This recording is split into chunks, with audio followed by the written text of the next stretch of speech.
my interests generally lie in the area of communication and entrepreneurial development.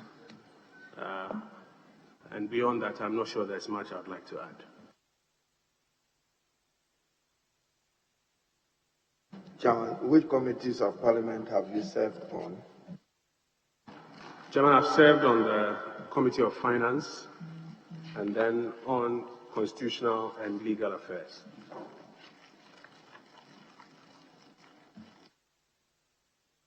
Yes, Honorable.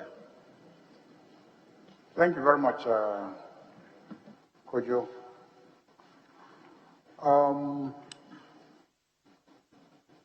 The Ministry of Information has some institutions under it: the Information Services Department, the Ghana News Agency, the Ghana Broadcasting Corporation, the Ghana Publishing Corporation.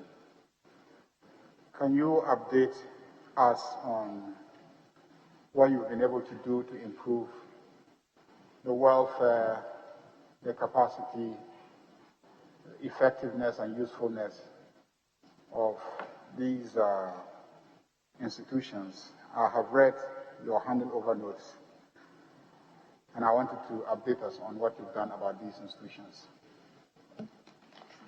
Chairman, thank you.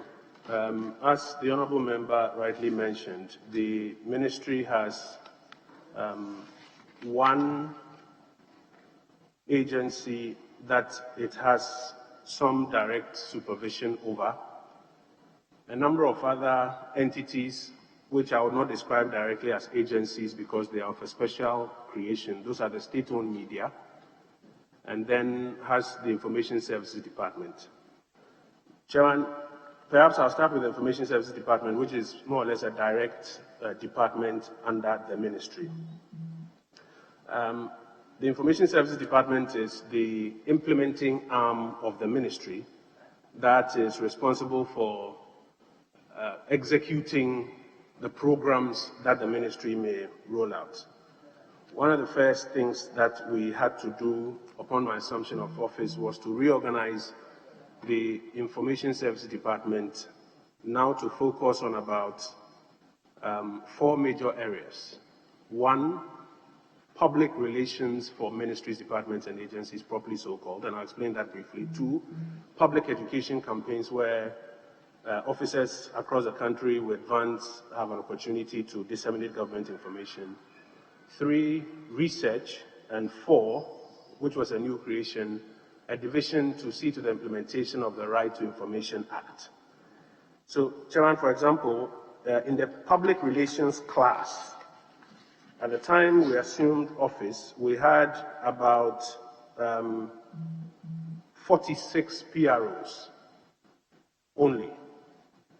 We have been able to augment that for the number to come up to about 72, ensure that they are all now registered with the Institute of Public Relations as professional PROs, and are now, with the availability of the resources we've made available, able to generate a lot of information from their various MDAs to the Central Ministry, which is what translates into our Minister's press briefings that you, for example, observe us do. Chairman, if you take, for example, public education campaigns, public education campaigns had suffered woefully before we assumed office because the ISD team itself was also woefully under-resourced. So far, we've been able to grow the ISD numbers by about 27%. We met about 721 staff. We've been able to grow it to about 987, provided laptop computers across. We have not completed the logistics supply exercise, but it's an improvement on what we came to inherit. We've also created the RTI division, which is now the division that has been able to provide information officers to a good number of ministries, departments, and agencies, and to process RTI requests that are coming in. And in the medium to long term, we look forward to completing the logistics improvement agenda at ISD. If you come, Chairman, to Ghana News Agency, for example, one of the things we had to do was to guide them. And Ghana News Agency, GBC, Ghanaian Times, are not agencies per se, because state-owned media are kept at arm's length. It's the NMC that has direct control over them. But with our guidance, we've been able to help them shift their focus and improve their market share. The data they have shared with me is that they've been able to grow their share of the market, i.e. media houses that are using their material for their news broadcast from about 37% to about 45% over this period during which I've been in charge. For the first time, we've been able to roll out their own self-owned websites with which they are publishing their information, and then they've set up a strong online unit with which they are working. As I mentioned, we don't directly manage them, but we provide guidance and resources. And we're Chairman, let me come in. We are following through your answer to the Honorable Ayalga. So if you can take them one after the other, GNA, GBC, Ghanaian Times, share the specifics with us. What progress have they made? When you put the 37, we don't know where to locate it. Chairman, I was speaking to Ghana News Agency specifically. So this is the growth in market share for Ghana News Agency specifically. For Ghana Broadcasting Corporation, for example, with the advent of COVID and lockdowns, they were able to establish the Ghana Learning Television. We've established a new radio station in Yendi. I was there myself to commission it, and I think I was the first presenter on air on that particular station to help get it up. The Garden City TV station is now functioning. We have successfully, through the Japan International Cooperation Agency relationship, assisted GBC to get some new logistics and equipment, which we outdoored. They still have significant finance challenges, I must say, in terms of outstanding electricity bills and old debts that are hanging around there. How much debt, Chairman? How much debt that GBC owe? Well, we inherited an electricity debt of about 25 million cedis, which has been ring-fenced, and we're exploring ways by which... How much is it as at date, today? It's been ring-fenced, as I mentioned, because I think part of their transmission infrastructure, which was contributing to the growth in the electricity debt, because of the onboarding of DTT, they don't necessarily need to operate some of their old or analog equipment. And so it's been ring-fenced, but as I mentioned, they have debts in that area, and we have to work to find ways to... No, you are quick to share with us, Chairman, with your indulgence, how much you inherited. What is the current debt of GBC, current? Chairman, as I mentioned, it has been ring-fenced, so it has not been growing. It's a 25 million... You ring-fence an amount. You just don't ring-fence. What did you ring-fence? 25, Chairman, 25. So nothing has been added on. According to the brief as I have it. All right, thank you, Chair. So that would be the situation with Ghana Broadcasting Corporation. Chairman, when it comes to the New Times Corporation, I think the major change you would notice is a change in the outlay of their newspaper, from the old to the new, with the structured colored formats that they have currently. Ghana Publishing Company, as per the last audited accounts that they shared with us, is improved in profitability. Today, it's been able to self-finance a new array of equipment, which was outdoored to the country, a matter of public record. And now we've been able to make a case for Ghana Publishing Company to be given cabinet approval to go into security printing to augment what they are doing, because it's a part of the industry that is doing pretty well. So between ISD and the state-owned media and Ghana Publishing, this will be the semblance of the story on my watch, Chairman. The problem of assigning public relation officers to ministries, agencies, and corporations is the question of trust. You find ministers, chief executives, not giving the ISD staff the space to fully function as their public relation officers. How have you dealt with that problem? Chairman, one of the first things I instituted was, I think, twice a year engagement with PROs from the government structure, and it is one of the early things that they brought to my attention. So I, on their behalf, wrote to all colleague ministers asking that PROs be given space A to be in management meetings because public relations is a management function, be given access and ability to have the kind of information that I require on a weekly basis for the weekly press briefings which we instituted. And we also, while at that, introduced an online platform through which they can, from their own offices, through an ERP, populate development in the ministry for us. We also got the Office of the Chief of Staff to reiterate that message to ministers. It has contributed in a significant uptick in the access that we get in terms of information from PROs across the ministries, departments, and agencies. And we also, when we engage with them, get the feedback that the old culture where a lot of PROs had been reduced to protocol officers in ministries, going to airport and coming back, is now toning down and they are having room. Ministers also had an issue with sometimes the qualifications and the professionalism. It's partly why we have enrolled all our PROs into the IPR so that they can also step up their game in that regard. Now, as a country, we're trying to evolve and inculcate in our citizens certain core values.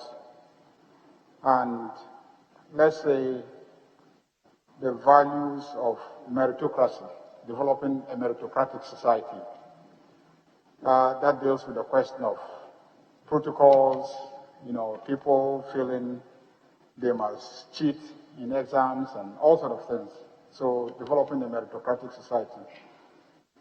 In what ways have you, in the past 4 years, as part of development communication strategies, tried to nurture such values in our society? Because we tend to just think that information ministry is so that we can come and defend government, positions and etc. But how are you able, using the institutions and facilities there, to inculcate the values of meritocracy and etc. that are core to our national values? Chairman, all we've done in that regard is to deepen our collaboration with the National Commission for Civic Education. Recognize that in the communication space there is noise and there's perception. And as you rightly said, you've been in the ministry before, so you know, as you've rightly said, sometimes people have a perception of who is bringing a particular message.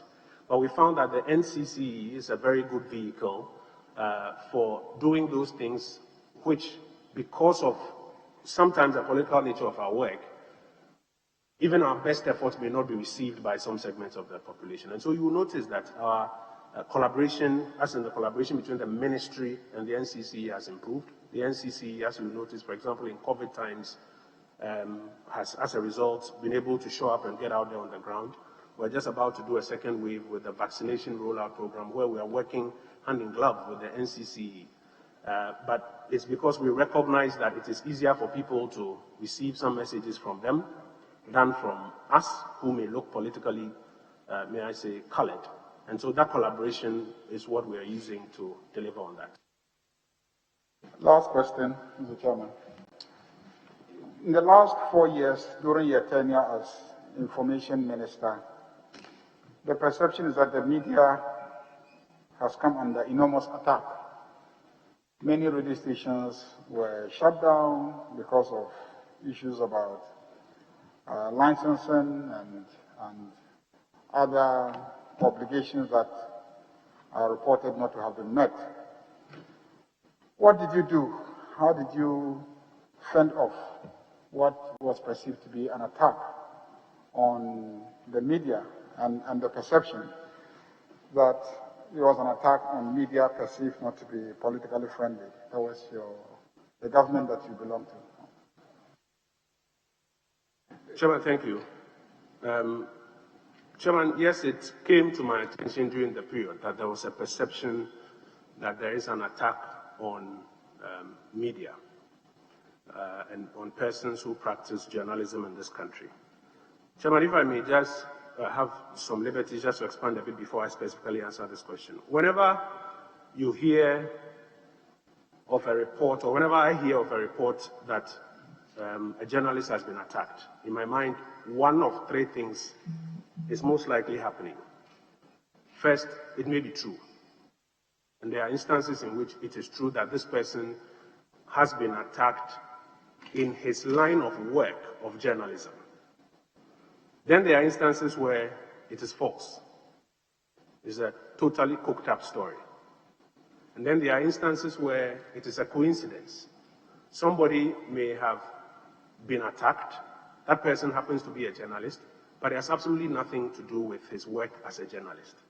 So for example, Chairman, if you recall, I think in 2006, if my memory is right, my colleague, Ifia Pokua, and a couple of others, and this is a matter of public record, they went to the courts, the human rights courts ruled on it, went to NHIA to cover a story, and they were attacked by people because of the work they were doing. So that is a clear instance where it has happened. Then you can have instances where, again, if I take you back to about 2007, you'll recall the case of the Palava newspaper, Mr. Jojo Buskwansa, subject of a court ruling and the matters that came and the story that he had been abducted, found with blood, etc. Later, the police wanted to charge him for deceit of a public officer. It turned out that that was not true, but it had been reported that a journalist was under attack. So that is an instance in which the report comes, but it's false.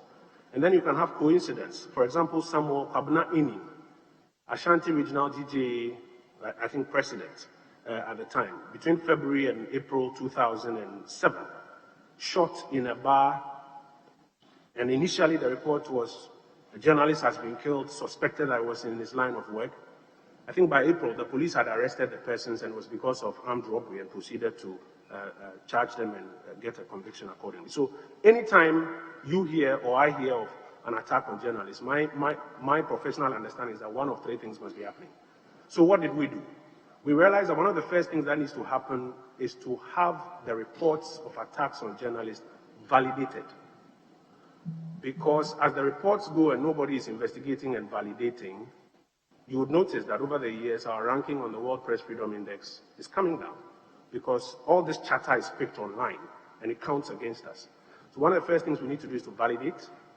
Another thing we need to do is to ensure that there's proper follow-up on whatever investigations are supposed to take place. And then we also need to provide the media with a lot of support and training on how they can also protect themselves or ensure they don't get into instances where they become the victims of attacks. Because journalism the world over, in fact, if you read the World Press Freedom Reports now, they argue that this is one of the most difficult decades for journalism. So what we did here in Ghana is that we introduced what we call the Coordinated Mechanism for the Safety of Journalists. It was my initiative, brought the Ghana Journalists Association, Ghana Independent Broadcasters Association, National Media Commission together. We explored the framework, went to cabinet, got approval, saved that the approval said it should be given to the National Media Commission to implement. And the ministry has provided National Media Commission with some resources that they are in the process of implementing this coordinated mechanism so that when a journalist says, I've been attacked, they can do a proper investigation and validate whether it's one of the false stories or it's a coincidence or it's actually true. They can also help us do the proper follow-up. For example, in the case of Ahmed Swale, very terrible incident that I'm sure breaks all our hearts. We regularly follow up from the Interior Ministry. The Minister Designate was here. You heard the answer that he gave to the committee, the same answer that he gives to us. But we're hoping that a body like this can also continuously be doing the follow-up so that it is not my word or the minister's word, but they can also be doing that. And then also to provide the necessary, as I mentioned, kind of training and support for journalists.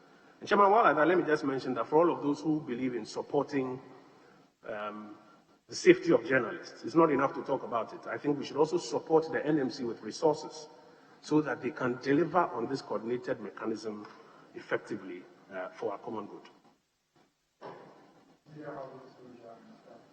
Honorable, that was a part of the question. The second leg of it was media houses being shut down.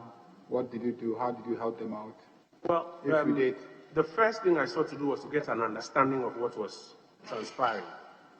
The brief I got, and indeed the documentation that was given to me, showed that there were a number of media houses that had had their authorizations expired and were fined by the National Communication Authority for the expired authorizations. And they argued that the National Communication Authority did not have the power to fine them, and therefore they sued at the Electronic Communications Tribunal. The suit was at their instance.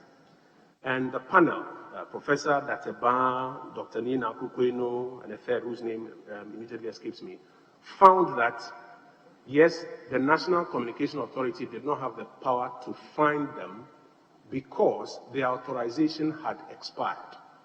And to the extent that the authorization had expired, they could no longer hold on to those frequencies, and the NCA could not purport to fine them and still give to them an authorization which had expired. And the brief I got was that to that extent, the NCA then required of them to relinquish those frequency authorizations. But, Chairman, it's important to clarify that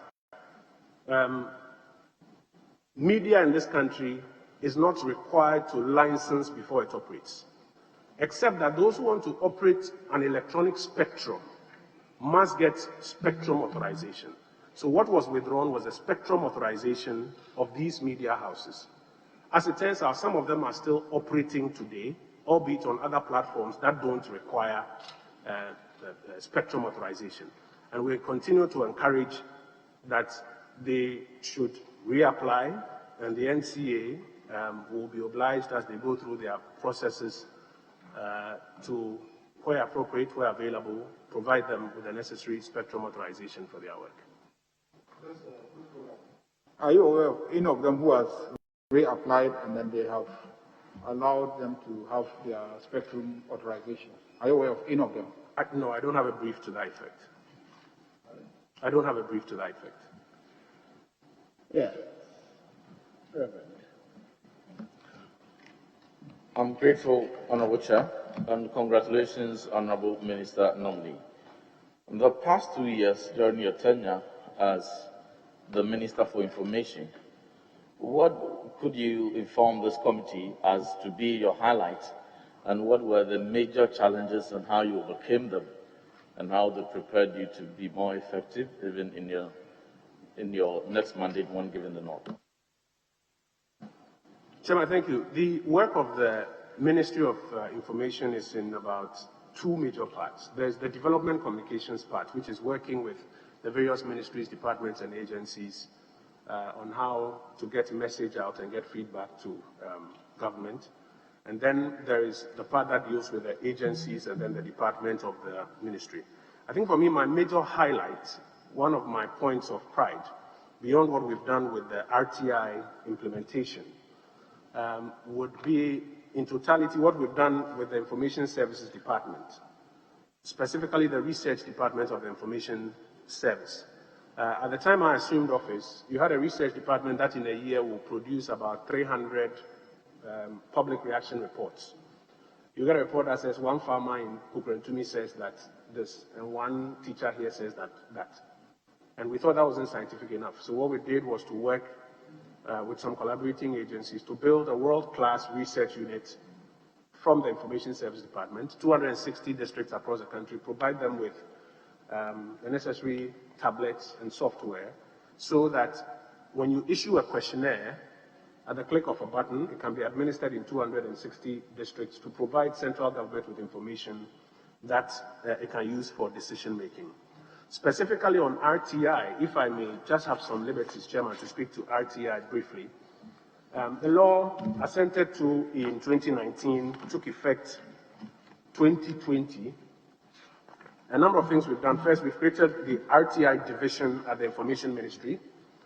We have trained and deployed RTI officers to ministries, departments, and agencies across the country, as well as MMDAs, and then independent constitutional bodies. We had a roadmap that required 26 different activities to execute for the implementation of RTI. Chairman, I'm happy to inform your committee that currently about 18 of those activities have been completed, 5 are ongoing, 3 are not due to be executed yet. In terms of training and work, so for example, ministries, departments, and agencies, out of 526 officers that we need to train, we've trained 455 who are on the job today responding to RTI requests that are coming in. across the districts, out of 552 that we are supposed to train, we've trained 483, and they are working today. And today, for example, at the end of 2020, the RTI units across government had received 56 requests. 56 requests, had responded to all of them, granting access to 44 of them. About 2 of them were transferred, 4 of them were referred, 1 application was withdrawn, 1 was denied and is now on application for review. So between ISD research and then RTI division, those would be some of the highlights in my tenure so far. I'm grateful, Mr. Chairman. On page 5 of the CV of the nominee, and if I may refer the nominee to page 5 of your CV, the first paragraph talks about research and publications, and there are 2 publications indicated here. One to do with corporate communication in banks, and the other to do with exploring the budget deficit, economic growth, and new evidence from Ghana. How relevant, as having indicated in your CV for this purpose, I suppose these findings hold some relevance to the portfolio you've been nominated to. What were the findings of these publications, the key ones, and how relevant are they to your nomination? Well, Chairman, thank you. I think the first is my dissertation for my Master's in Business Administration. So we studied corporate communications in banks in Ghana, a number of banks, and studied the major challenge they were having. And one of the major challenges was the fact that often you will find a bank or an institution advertise something to the public, but internally, that internal communication to get everybody on board hadn't taken place. And so you go to a branch trying to access the product or service, and somebody at the branch who is supposed to know and administer it doesn't know. I find that it happens even in central government as well. So the lessons we drew from there, we are able to apply here in the development communications model we are trying to use by requiring internally a clear explanation of whatever it is that some ministry, department, or agency seeks to do, so that everybody in the government system at least has a good understanding and therefore is able to explain it. Have we been 100% successful? I don't think it's work in progress that we can continue to improve on. Chairman, the next publication deals with the economic growth nexus between deficit and growth. I may not go into too much detail, but essentially we were studying the relationship between deficits and growth, and the finding essentially was that, contrary to the thinking that high spending brings high growth, if the high spending is leading to high deficits, then the subsequent years, the lagged effect is such that there's rather contraction. And so the neoclassical idea that high spending will bring high growth, we were able to provide evidence from Ghana between 2000 and 2015 using data from the Finance Ministry that does not apply. Thank you, Chairman. Thank you, Mr. Chairman. That'll be all for now. Yes, sir. Thank you very much, Mr. Chairman. Honorable nominee, in 2017, the Chief Justice set a special TV license court in all the 10 regions then to enforce that law on licensing of TVs. What is the status of that arrangement? Chairman, my understanding the last time I interacted with the Ghana Broadcasting Corporation is that had not yielded much effect. The reason, if I recall, is that the board and management of Ghana Broadcasting Corporation itself was contemplating other options for generating revenue for GBC. And it was around that same time that the then Director General, my understanding is without full recourse to the board, wrote to the CJ to designate some courts. So the internal mechanism you need to push and pursue that was not necessarily forthcoming from within their own institution. But Chairman, I think we have a slightly different view of how funding that should go to GBC should take place. Under the DTT policy, we are looking at the Digital Access Fund and how monies from that fund, part of monies from that fund can be ceded to the public service broadcaster to make public service broadcasting more efficient. Because the arguments about who should pay TV license and who should not pay in contemporary times, I'm informed, does not find favor with a good number of stakeholders in the industry. So our view when we do get to that point will be to focus more on the Digital Access Fund. And I've been working, when I was Minister for Information, I was working with the then Minister of Communications on that project. My hope is that if you do pass me, we'll get back on it and move it forward. Eric, hold it. Chairman, just one. Did I hear you say public service broadcaster? Is GBC a public service broadcaster or a state broadcaster within the meaning of the law establishing it? Well, Chairman, within the meaning of the law establishing it, state broadcaster. Indeed, it fits into my earlier point about state-owned media. Well, you just said public broadcaster. So that leads to it. Should we expect you as minister to take appropriate steps to revise the legislation governing the operations of GBC to situate it as a public broadcaster? Yes, Chairman, absolutely. And I did make a representation to the National Media Commission, which is responsible for GBC, so to do. In effect, the National Media Commission set up a GBC reorganization committee to do that, because we can't directly do that as a government. But the committee never really got to work before the tenure of the Akufo-Addo administration one came to an end. My expectation would be that, yes, if I do get in office, to pursue that, get the NMC properly structured to put in place the review committee, and one of the products of the committee will be to revise the legislation to achieve what you are talking about, the public service broadcasting. Chairman, just a comment so that the Honorable Eric continues. You know, GBC as state broadcaster, where they are, no one else is in terms of provision of service and information. Where they are, other radio, TV stations don't find those areas attractive. So they suffer a crisis of identity. And you have a situation where other competitors are saying that, why are they taking TV license unjustified? But they don't respond to the other concern that they are not where they are. So it's just for you to take note that they have served the country well. We have not helped them in terms of reforms. And you can use BBC as a model public broadcaster to guide what your future decisions may be. Thank you, Chair. Before you proceed, I think this issue relating to TV license, which resulted in the GBC Directorate seeking to set up, is an attempt to enforce an existing law. You're saying that the law does not find favor with some stakeholders. What is your plan for that particular law?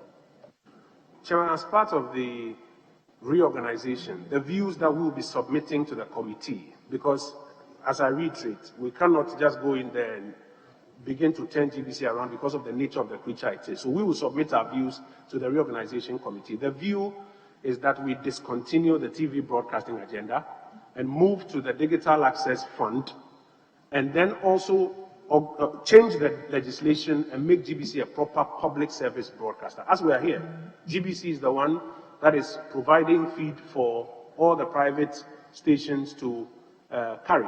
And like Leader said, they have paid their dues to the country.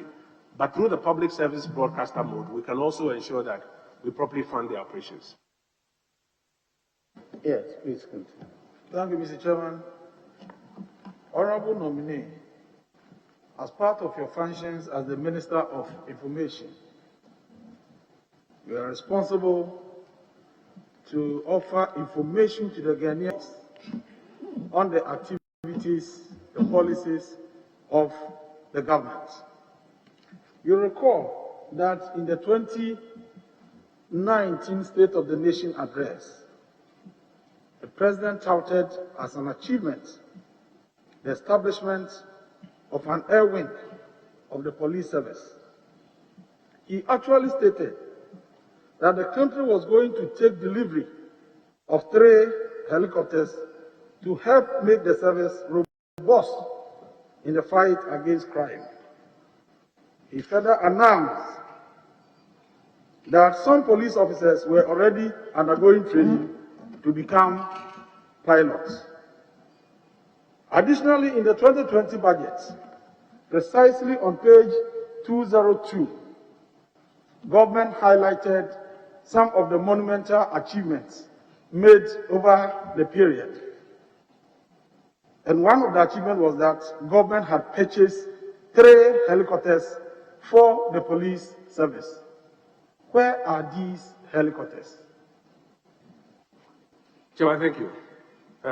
Chairman, my uncle is right when he says that as information minister, I'm responsible for providing information. There are many times when I will speak for the state, there are times when I'll speak for the government, there are times when I'll speak for the administration.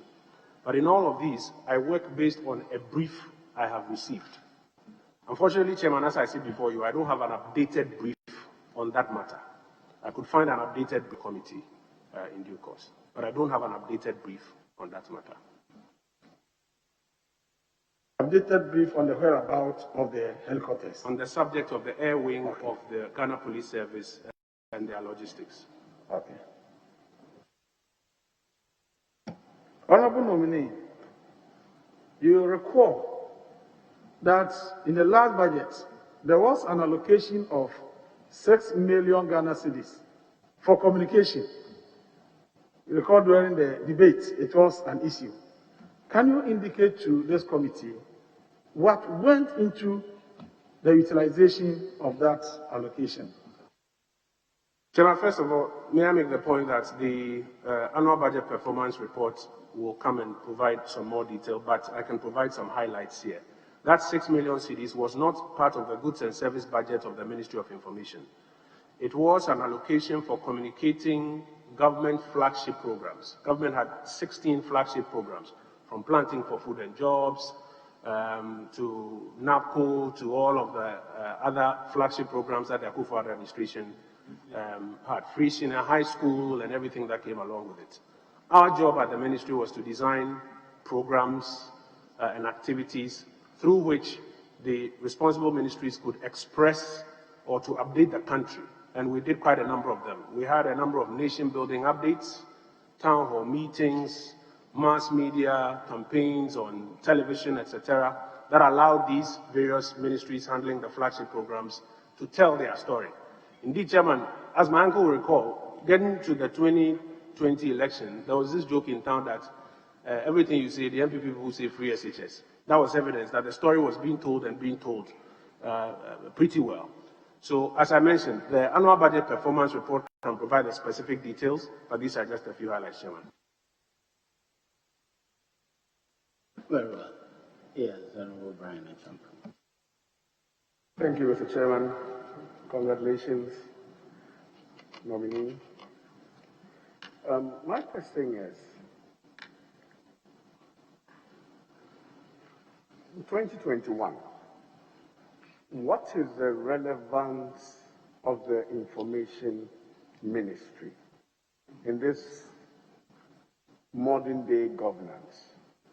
Taking into consideration what the ministry's mission is and core function. Mission to provide media relations and facilitate the adequate and timely and reliable information to the public for socioeconomic empowerment and enhanced democratic citizenship. Is this not a function that can be played by a press secretary sitting in the office of the president, looking at what is happening in other countries in modern day governance? Is the Ministry of Information relevant? I take cognizant of what Harry Idrisu said, that you are providing gaps in areas where commercial radio stations will not go. But that said, do you think that in modern day governance, Ministry of Information is relevant? Chairman, we're running a democracy. One of the key things that makes democracy survive and do well is the free flow of information and the availability of information so that the people can make an informed decision. The government collects taxes from people, road tolls, takes people's money, borrows in the name of the people, and purports to execute all manner of activities for and on behalf of the people. The government must have an opportunity to regularly update the people on what it is doing, take feedback from the people, and use same to augment what it is doing from time to time. Indeed, Chairman, if you look at the Sustainable Development Goals currently that have been put out, the SDGs, Goal 16, Goal 17, require a strong information delivery machinery for any government to be able to achieve those objectives of a peaceful, inclusive society, for fundamental development, etc. In the case of Goal 17, strengthen the means of implementation and revitalization of global partnerships for development. Chairman, that is a job that is very distinct from the job of a press secretary at the office of the president. In our context and where our democracy is today, you will require a press secretary at the office of the president who is on a regular basis providing the kind of information on what the presidency or the president is up to. But across the ministries, departments, and agencies, for all that is going on, you need a bigger machinery that is churning out the information and taking feedback and using same to inform government. So today, the ministry and its departments more relevant now than ever. Take COVID, for example. And when it became necessary to get boots on ground to the marketplaces and to the lorry stations to educate people, with the greatest of respect, a press secretary at the office of the president may not have the machinery and the attention even to do those. But that is what we specialize in. So yes, we are relevant. Thank you. Honorable, the Ministry of Communications and its agency, the NCA, has authorized 575 radio licenses. 428 are in operation, 147 not yet on air. 33 of these radio stations are state-owned. State-owned, public radio stations across the country. 33 of the 428, 428 radio stations. The state has 33. Do you think in this day and age, the state should be in competition with the private sector in radio? The statistics is saying for TV, you have 65 TV stations in operation across the country, and the state is still competing with the private sector. Don't you think that the time is now for the state to move away and let the private sector operate in that space? You can still send your word across through the private sector media. Thank you. Chairman, thank you. The private sector is driven primarily by commercial motives, primarily.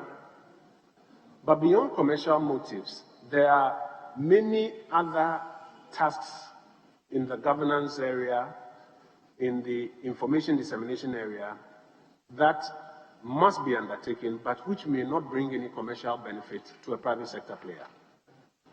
Things even including the preservation of culture, language, heritage.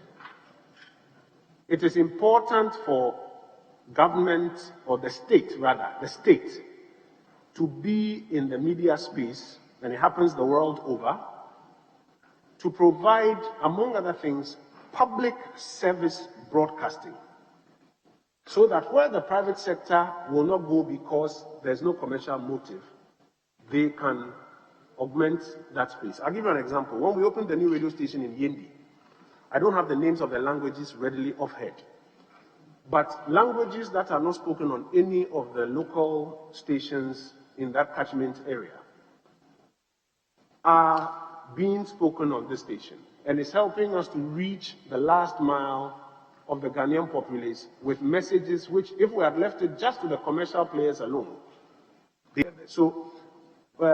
I don't think state-owned media should take over the entire place, but there's a specific place for public service broadcasting, Voice of America, PBS, the BBC.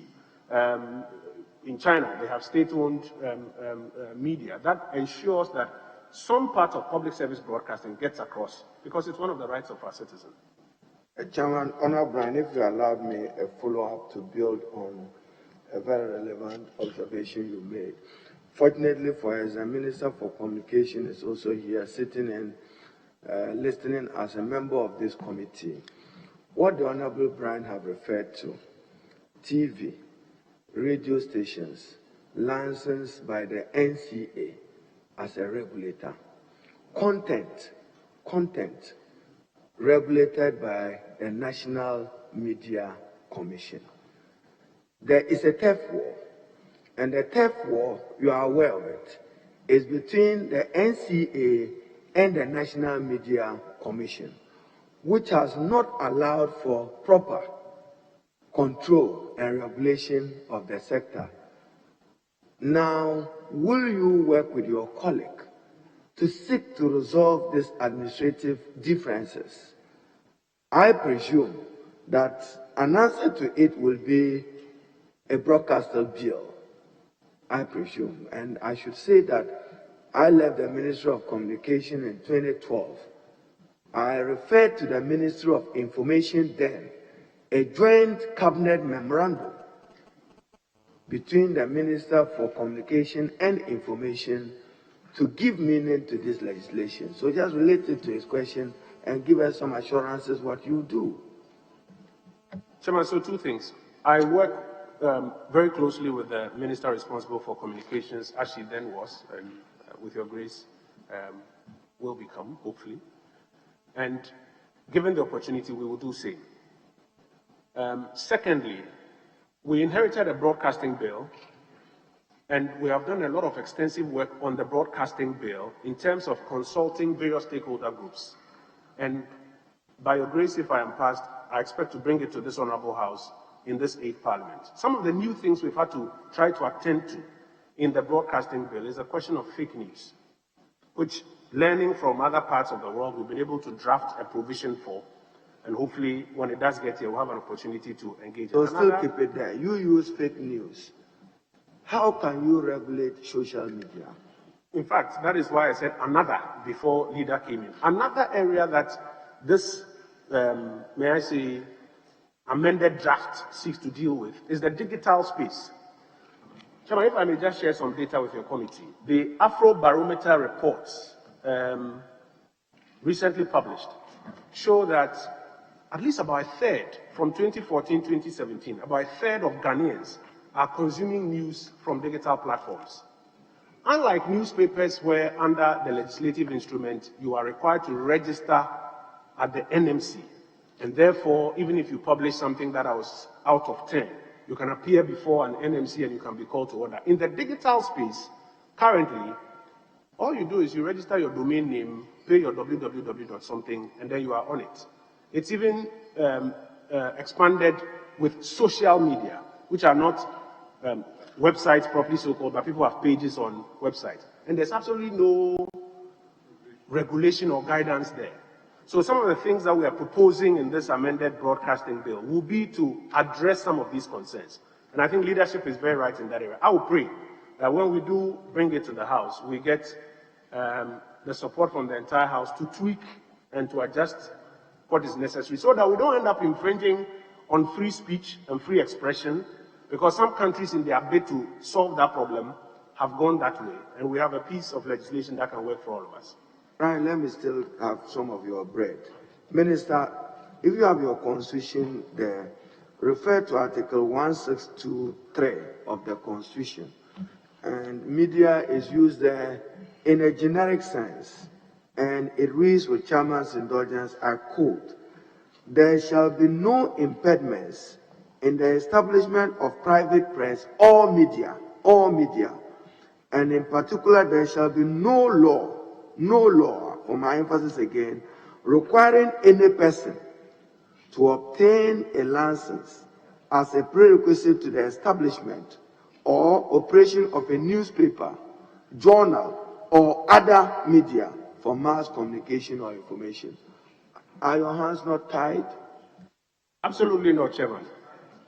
Chairman, if you look at how the National Media Commission has circumvented or has worked with Parliament to make provisions for this, the legislative instrument only requires you to register with the NMC when you want to publish a newspaper or some sort of publication. You are not required to get a license.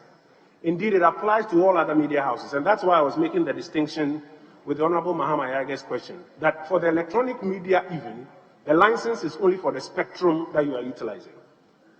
So our hands are not tied. We have room to do legislation that will ensure that the freedoms and liberties are not infringed upon, but the risks that the society is facing are also contained.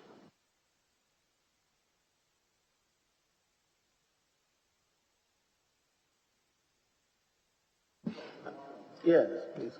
Thank you. Nominee, you have largely changed the face of government information in this country. If it is coming from you, it's reliable, you can be trusted, as giving us the true facts. These are facts. Your background in economics, marketing, law, if approved by this House, what different things are you going to do for government, for information? What different things are you going to do with your rich background and the fact that now you've changed the face of government information, you are trusted and you can be relied upon? Thank you. Chairman, I think I'm going to walk into a very controversial area with this question. So I'll take law, for example.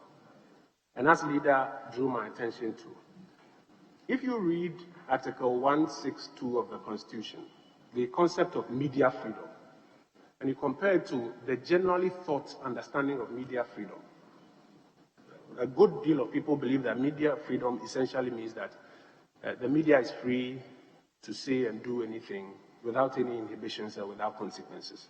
But that cannot be the case. In fact, if you read the ruling of Lord Denning, it clearly explains that media freedom is only your ability to publish without any prior embargoes or fetters. It doesn't mean there are no consequences after you've published. It doesn't also mean that anything at all can be published. So if you read 2.2, it says subject to this Constitution and any other law which is not inconsistent with this Constitution, there shall be no censorship in Ghana. That means that there can be censorship which is constitutional and censorship which is born out of a law that is not inconsistent with this Constitution. And let me take you to Article 164. The provision of Articles 162 and 163 of the Constitution. Chairman, I'm sorry, I have to come in. No, he just used a word. Censorship which is constitutional. Is that what you meant? Yes, Chairman, that's what I said. Censorship which is constitutional. Yes. Thank you. So the Constitution says subject to this Constitution. That's why I said I'm going to walk into a controversial terrain. So there can be censorship which is constitutional. If the Constitution proscribes expression on some matters, this Constitution, it will not be unconstitutional. And if there's a law that is not in contravention of this Constitution and it proscribes advocacy or publication of some material, that will not be unconstitutional. Now, I want to bring you to 164. The provisions of Article 162 and 163 in this Constitution are subject to laws that are reasonably required in the interest of a national security, public order, public morality, and for the purpose of protecting reputations. What it means, in my humble opinion, is that laws can be passed in the interest of public morality, public order, national security, that limit. In fact, if you read the side note, it talks about limitations on rights and freedoms. So I'll give you a current example. Today, there appears to be advocacy starting for LGBT activities in this country. The Attorney General designate, when he came here, made the argument that customary law is accepted by the Ghanaian Constitution. Customary law frowns on LGBT activities. Now, people say, despite the criminal code and the general provisions of customary law, it's just free expression. They are just advocating for it. But if you ask me about law and background, I'll say that that is where somebody like me will argue that then we should be able to contemplate legislation in the interest of public morality, which will not be against the Constitution, but will now say that you cannot advocate for and promote LGBT activities in this country. Mr. Nominee, the question was, you have a rich background in economics, marketing, law, and today you have largely changed the face of government information. You can be trusted. You are seen as honest.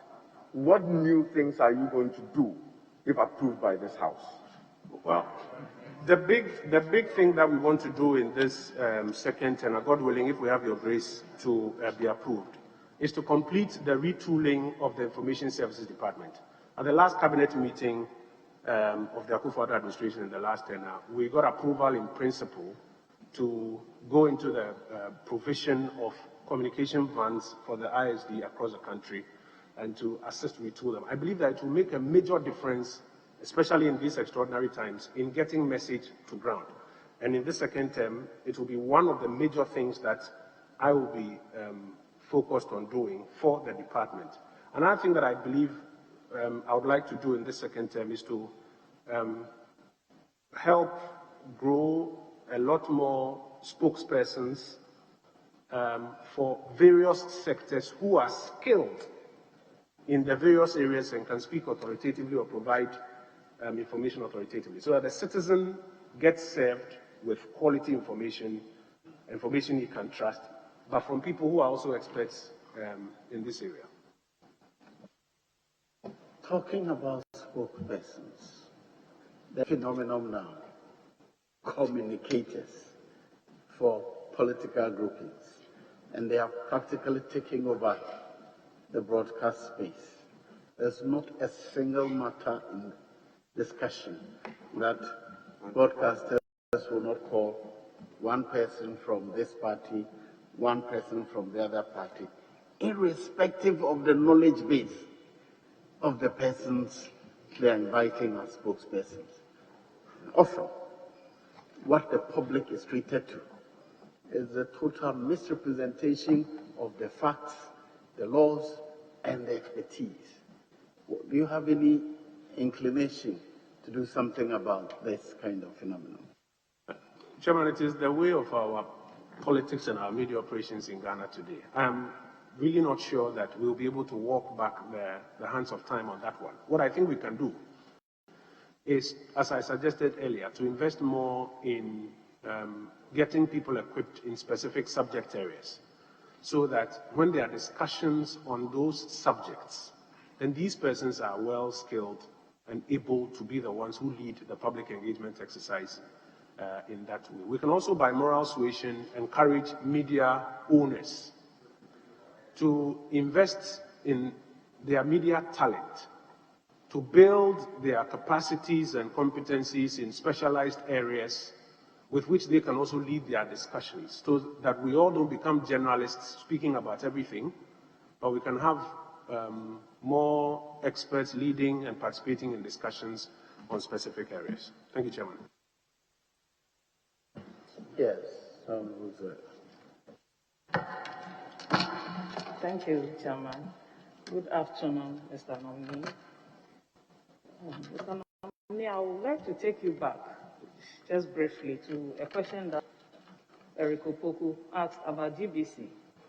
And I think I heard you, I don't know if I heard you right, say that when he asked about TV license and where GBC was with that project, you gave your answer and alluded that the former Director General tried to implement it without recourse to the board.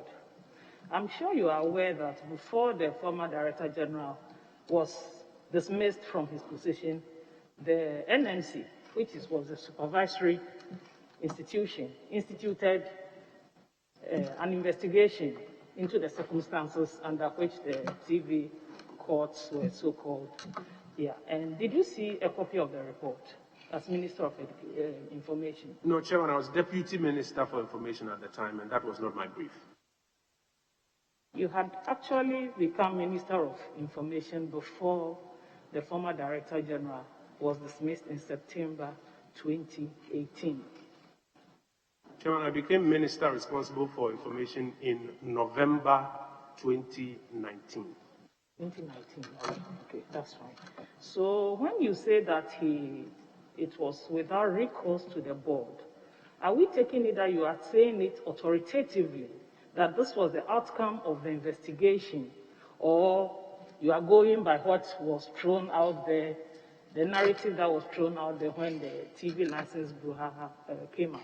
No, Chairman, in the brief I got from my predecessor minister, the Honorable Mustafa Abdulhamid, that was the information that was passed on to me. That's why in my earlier answer I said that the brief, as was made available to me, said so. Thank you.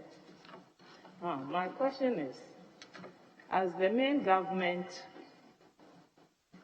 information focal person, would you be able to provide this committee some clarity on the matter of frontier healthcare solutions?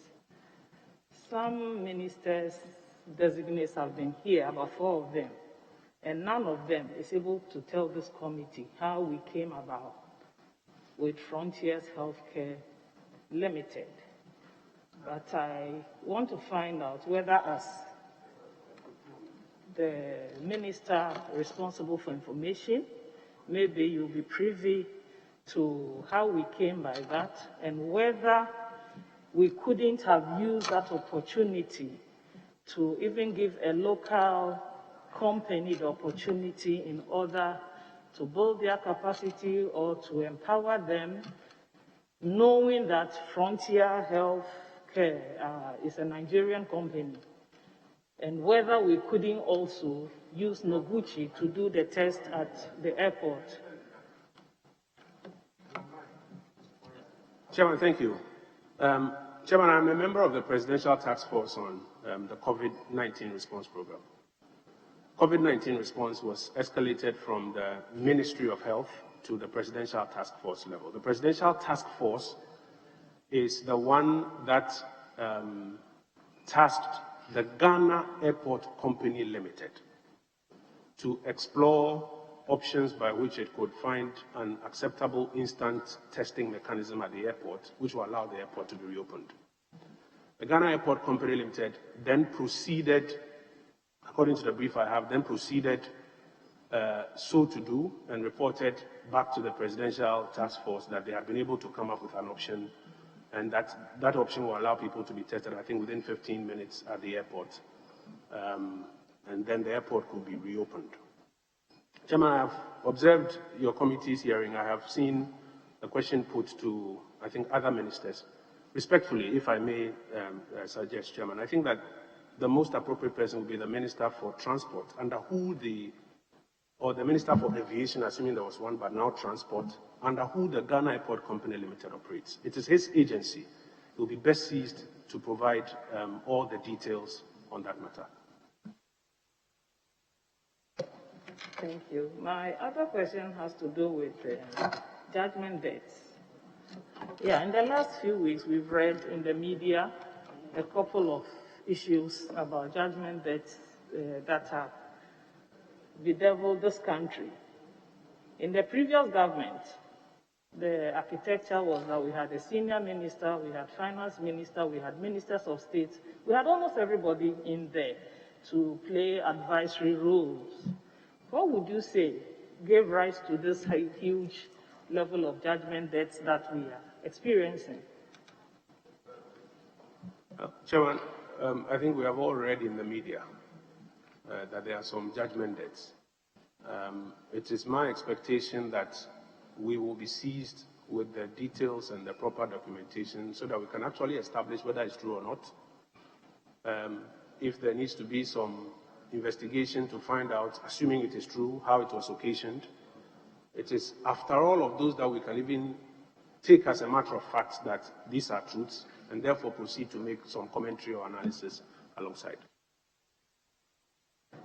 My last question is on COVID. As Minister of Information, can you give us some timelines on when to expect your rollout plan, basically, for COVID, and also tying it in with the Center for Disease Control in the USA has put Ghana on the radar as a high-risk country and actually advising its citizens not to travel to Ghana. How would you work to promote and project, sort of repair the image of Ghana, because it really gives us a bad image, although I wouldn't say we have much control over COVID, but once your country is isolated and called a high-risk country, what can we do as an information ministry to try and repair this image? Thank you. Thank you, Chairman. Chairman, tomorrow morning at 10 o'clock, the government of Ghana will be formally announcing the vaccination rollout program with all of its details. I will crave your indulgence that I do not go ahead of that formal government announcement in terms of timelines, etc., as the honourable member requested. The second part of the question deals with how will we repair Ghana's international image. I think that already on the global platform, Ghana is very highly applauded for how, as a country, we have managed the COVID situation so far. We've all seen various publications on international platforms and acknowledgement by WHO, etc., of Ghana's efforts. COVID is a global challenge. So even if today you are doing well, you can't take it for granted that it means you will forever be part of the top tier. So I think the answer lies in our substantive success, that we have to succeed collectively in the COVID program. Once we do that, like it was in the initial stages, the world itself would know that Ghana is one of the examples to look to. Chairman, if you observe today, a number of things that Ghana started doing months ago, many countries are now beginning to follow suit. And so I believe that the answer lies in the substantive success of our response program, and the world itself will know. Very well. Honorable, yes. Mr. Chairman, thank you very much. Good afternoon, Honorable Nominee, and congratulations. Honorable Nominee, without prejudice to Chapter 12 of our Constitution, specifically Article 162 and 3, you would agree with me that in recent times there have been publications of issues against people or citizens of this country.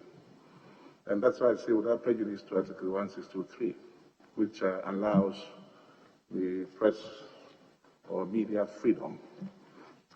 But at the same time, with the permission of Chairman, I read, any medium for dissemination of information to the public which publishes a statement about a person, against a person, shall be obliged to publish a rejoinder, if any, from the person in respect of whom the publication was made. Honorable Nominee, for some reason, it is becoming, I want to choose my words carefully, if you like, a practice where you're listening to radio stations, you wake up in the morning and there are publications out there without necessarily cross-checking, as per the ethics of journalism, the facts of the matter. Now, by the grace of God, when you are giving the nod, we know there's a media commission. How do you think that you can work with the media commission effectively to ensure that there is a balance in the reportage?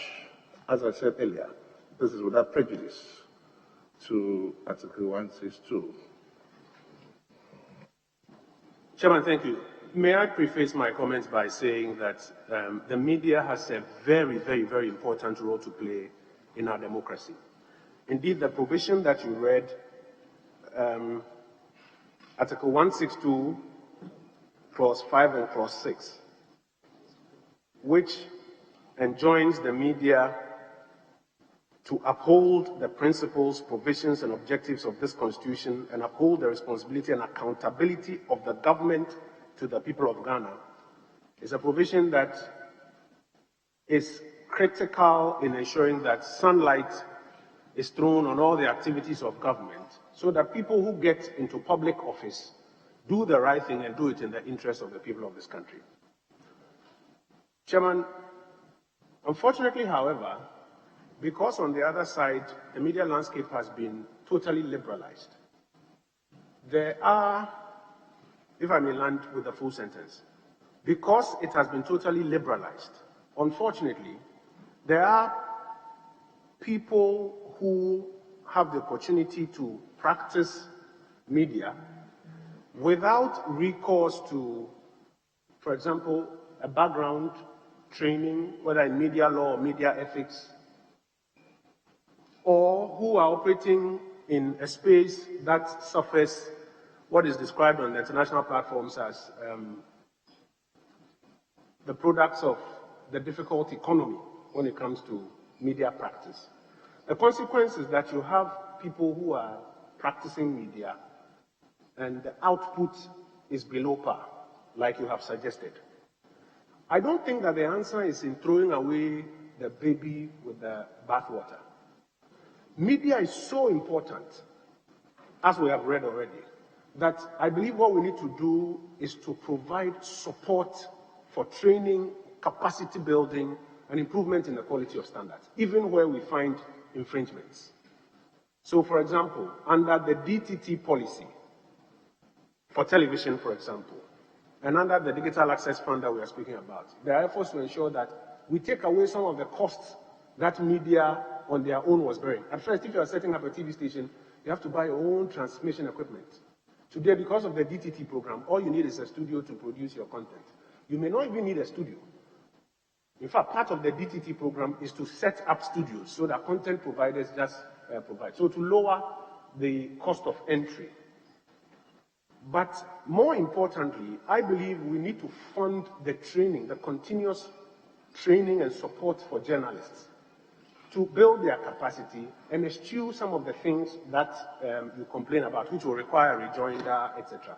I never studied media during my formal education. But when I had the opportunity to practice, my employer spent a lot of money and time putting me through training. I want to believe it contributed to my work. And that is why I believe that across board we must provide training and support for media. What we have done at the ministry is to introduce what we call the Media Capacity Enhancement Program. There's a working group made up of people from the Ghana Journalists Association, Ghana Independent Broadcasters Association, National Media Commission, GIJ, with the support of UNESCO and the ministry's funding, where they are putting together curriculum for people who are practicing and who need some touch-up on their skill set. That is what we are doing on our part. I know what the communications ministry is doing, but as I've said earlier, for all of those who are interested in media, it's not enough to talk about it, but we must put our money in the kitty and support the training and development of it. That is the only way you are going to get media that lives up to the standards that you are looking for, Chairman. Thank you very much, Mr. Chairman. Honorable nominee, content management. Sometimes you're listening to radio stations, some are even adverts on TVs, and people, if you like, marketing themselves to be able to double money and to do other things. They sell drugs, which ordinarily one would have thought that they would have sorted the prior consent and approval from FDA and all the relevant government agencies. And they are happening on the media front. Once again, not curtailing the rights of the media. How well can you, with the National Media Commission, ensure content management, i.e. some of the things that I've mentioned? Chairman, thank you. And to make that happen, we need the broadcasting bill passed into law. As I mentioned, already some work has gone into it, but it is critical that we pass the broadcasting bill because it will also, among other things, now allow the National Media Commission to reintroduce the Content Authorization Legislative Instrument, LI 2224, which was shut down by the Supreme Court, which was very well intended, aimed at sanitizing the industry from some of the things that you and I don't want our children to be watching on television at certain times, but which, because of procedural matters, was shut down. So as has been mentioned earlier, we intend to pass a broadcasting bill, which should provide a broad legal framework upon which, for example, the legislative instrument like 2224 that was shut down can be brought to bear and begin to regulate some of these areas. I personally wrote to the Bank of Ghana protesting the activities of money doublers on television because in the absence of clear standards and legislation, you cannot even compel the stations not to put that on their network. The Bank of Ghana could use a route because they are more or less the custodians of our currency. So if they print currency and other people are also doubling currency, then they could act. And I think in the last 24 hours, they have issued some directives to that effect. But the substantive answer lies in passing the broadcasting bill so that the LI and other things can come to light and sanitize the situation. Thank you, Chairman.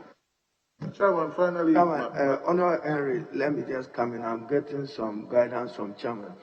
When you referred to the LI, you were specific, which has been, in your words, knocked down by the Supreme Court. Yes, I said shut down. Shut down. And then you further was saying to bring it back to 4.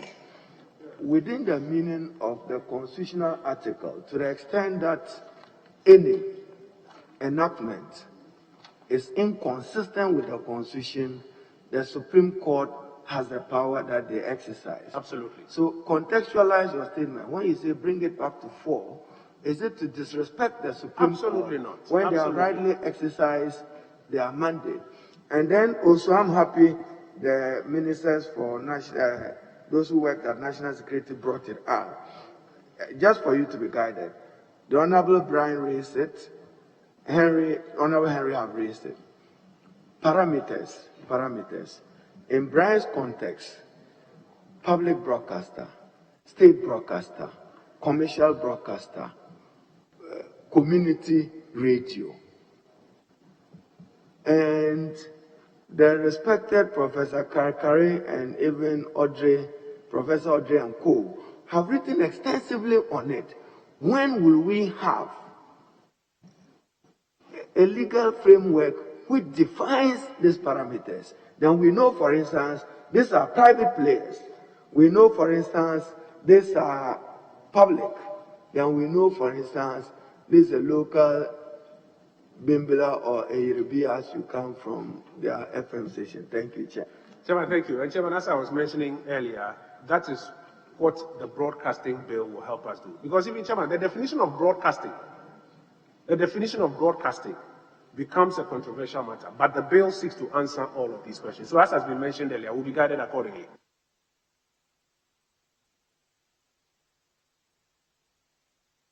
Yes, Honorable Ahi.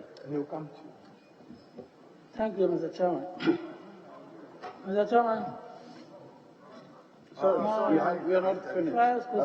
Honorable, I kindly hold on. Honorable Henry had not finished when the leader interjected. Yes. Thank you very much, Mr. Chairman. Honorable nominee, finally, your answer may, or your ministry may have to work with the communication ministry to provide solutions to this. Almost every person occupying positions of trust or sensitive positions, for that matter, have had his or her name, for that matter, dragged in the mud.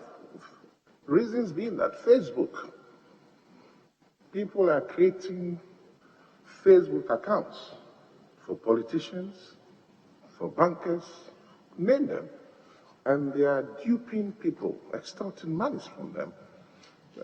Efforts have been made through other means in contacting Facebook, the managers of Facebook. It hasn't worked.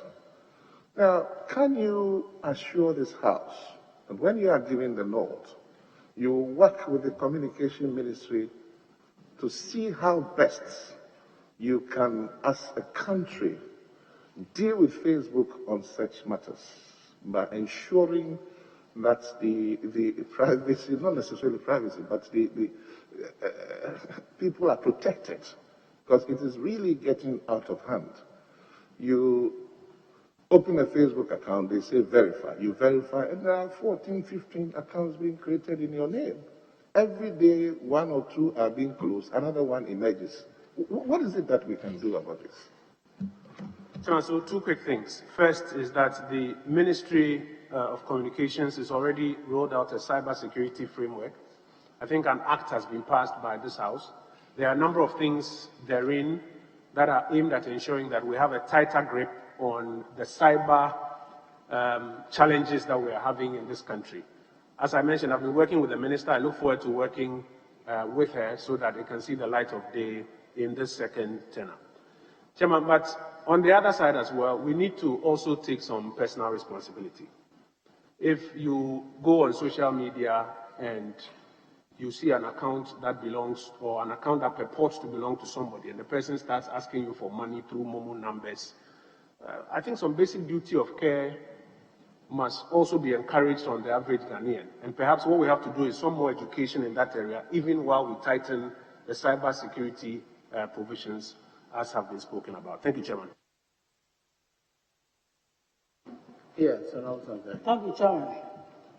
Mr. Chairman, the Ministry of Information exists to disseminate and inform the public about government policies and programs. One major department that helps you, the ministry, to execute this mandate is the Information Service Department. The minister is aware that the Information Services Department does not exist in some districts, particularly newly created districts. And even in those districts that they exist, resources is a challenge. Sometimes to even get money to buy fuel so that they can go around to perform their duties is a problem. What will you do to ensure that those districts that they don't exist, you have, you open the department for them, and those who have but resources is a challenge, you are able to resolve it so that they can support you to perform your duties.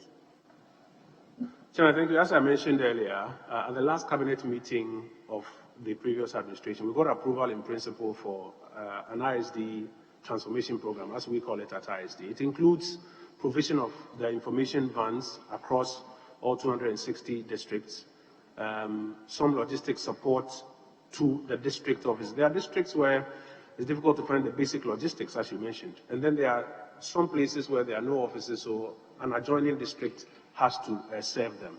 As I mentioned, we got approval in principle. Our expectation is that in the 2021 budget and the medium-term expenditure framework, it will be accommodated. My prayer will be that when it comes, I get the support and advocacy of the House so that we will get the resources and make this a reality.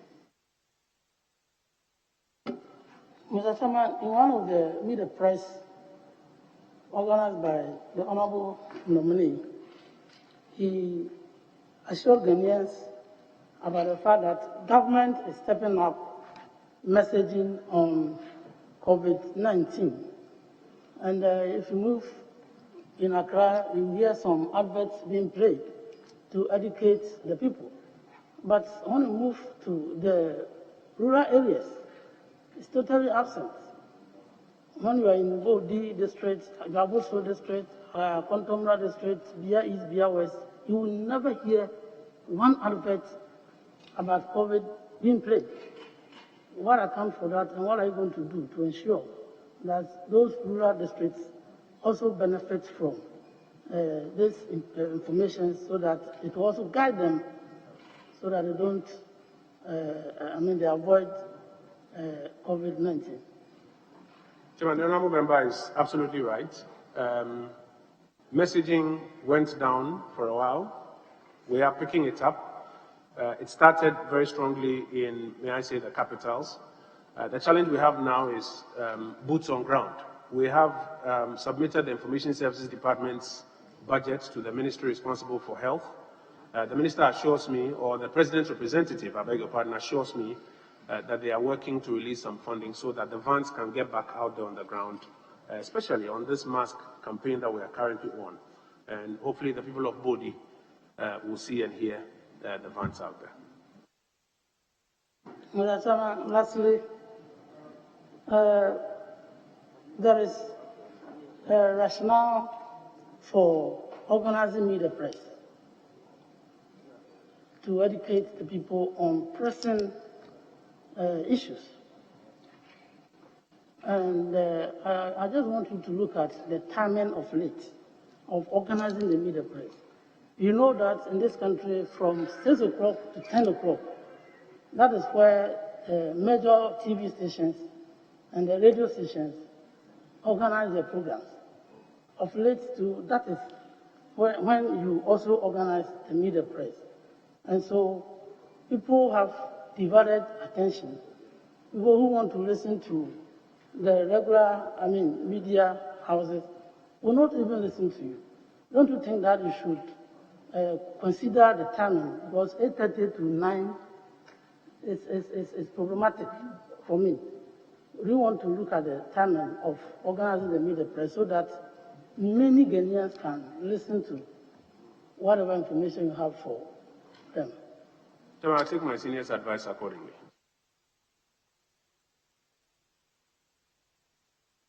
They didn't hear you. Oh, Chairman, I said I will take my senior's advice accordingly. Yes, Honorable Minister for Communication, before I come to. Thank you, Mr. Chairman.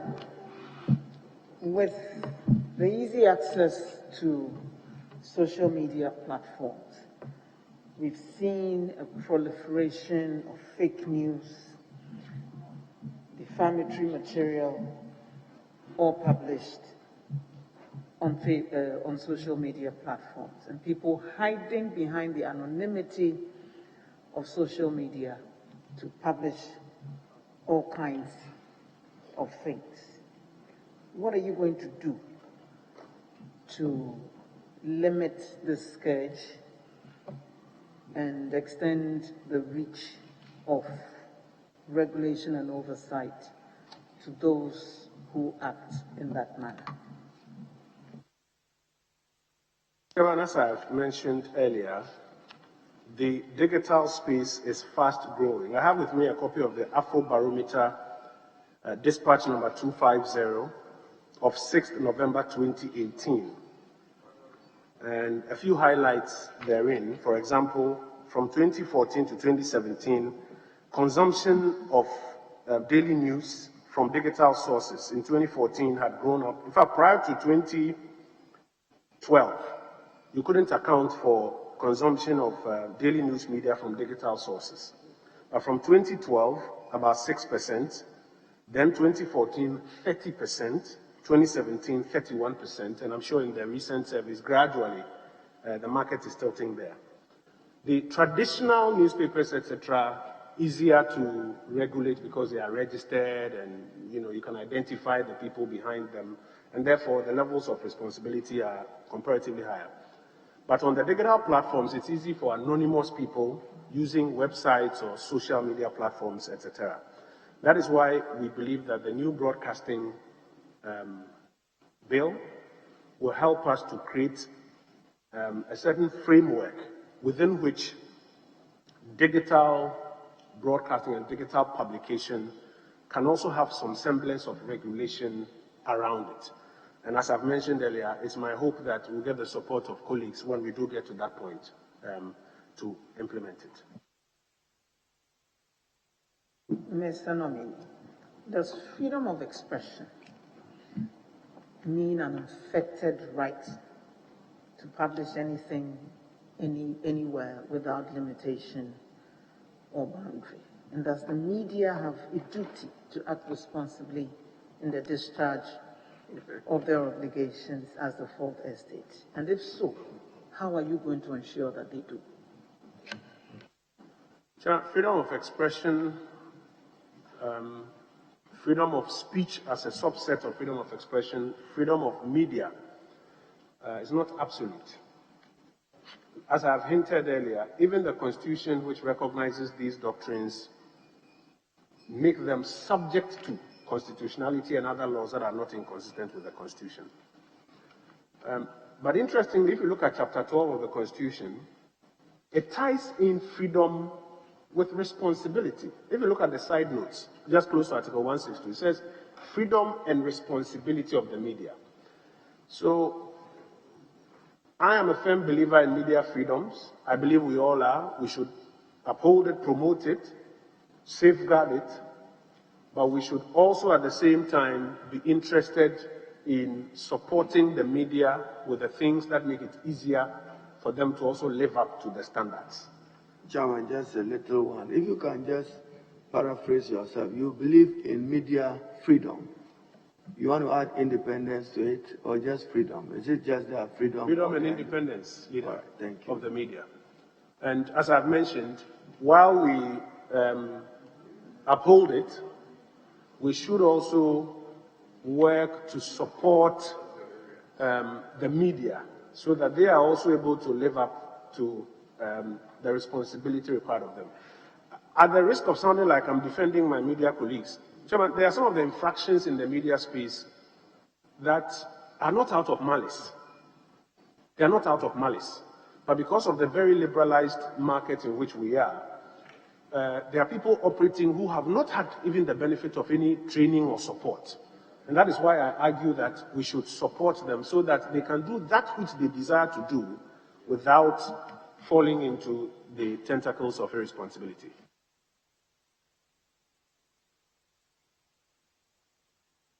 Very well. Yes, because. Honorable nominee, in your response to a question earlier asked about the closure of some radio stations, you indicated that what happened was a revocation of the spectrum authorization and not license, and not the licenses of those radio stations. I'd like to know from you whether you think there is any distinction between spectrum authorization and license, really. Yes, Chairman, there is. If you look clearly at the constitutional provisions, it will be unconstitutional to purport to license any media house. The license that is spoken about refers to the authorization of the spectrum that those who desire to operate in electronic media must be given by the National Communication Authority. To that extent, I would say that there's a clear distinction between the concept of licensing media. For example, digital platforms don't require any spectrum, therefore they don't require any spectrum authorization. Print, same. For those who want to go into electronic and desire to use spectrum, frequency, they are those who must go for the authorization of that spectrum because it's a finite resource, so that we ensure that you are on 90.3 and I can be on 100.7. That is why you would require that authorization to be able to use that spectrum. And I think that the distinction is clear. Now, the minority leader earlier cited Article 162 and sought to demonstrate that 162 Clause 3, where the provision says or talks about press or media, line 2, press or media, his understanding is that the use of the word media here is expansive enough to include the electronic media.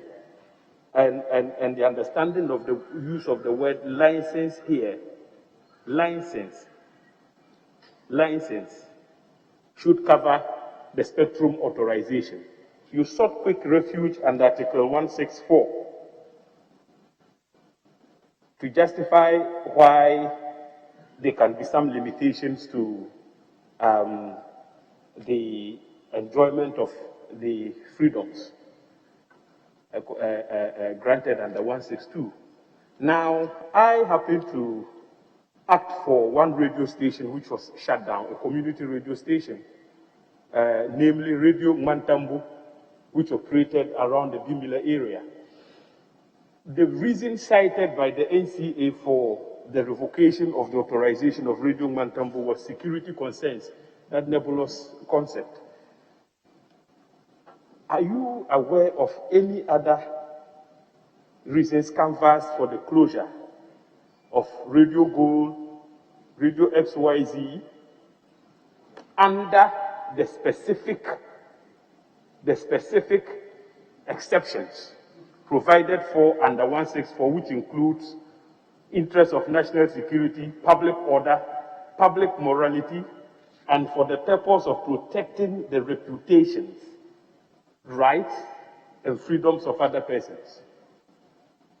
Chairman, as you have just read, Honorable Member, my understanding of the brief I received is that it sits under 164, specifically freedoms of other persons, rights and freedoms of other persons. Spectrum is finite. And so your allocation of a particular spot on it, 93.2, means that nobody else can use it. It means also, therefore, that some obligations are imposed on you so that you can continuously use it.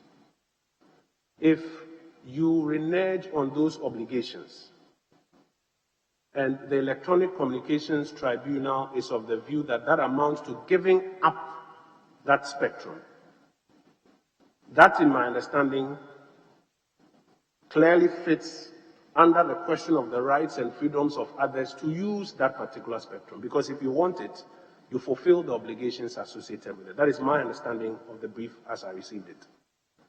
Now, apart from that cluster, you are raising another station that you are mentioning was based on national security concerns. I unfortunately don't have a brief on that matter, so I am incapable of speaking to that. But to your specific question, my understanding of why spectrum, authorization, and the fulfillment of obligations associated with it is to ensure that the rights and freedoms of all other persons can be accommodated within that finite space.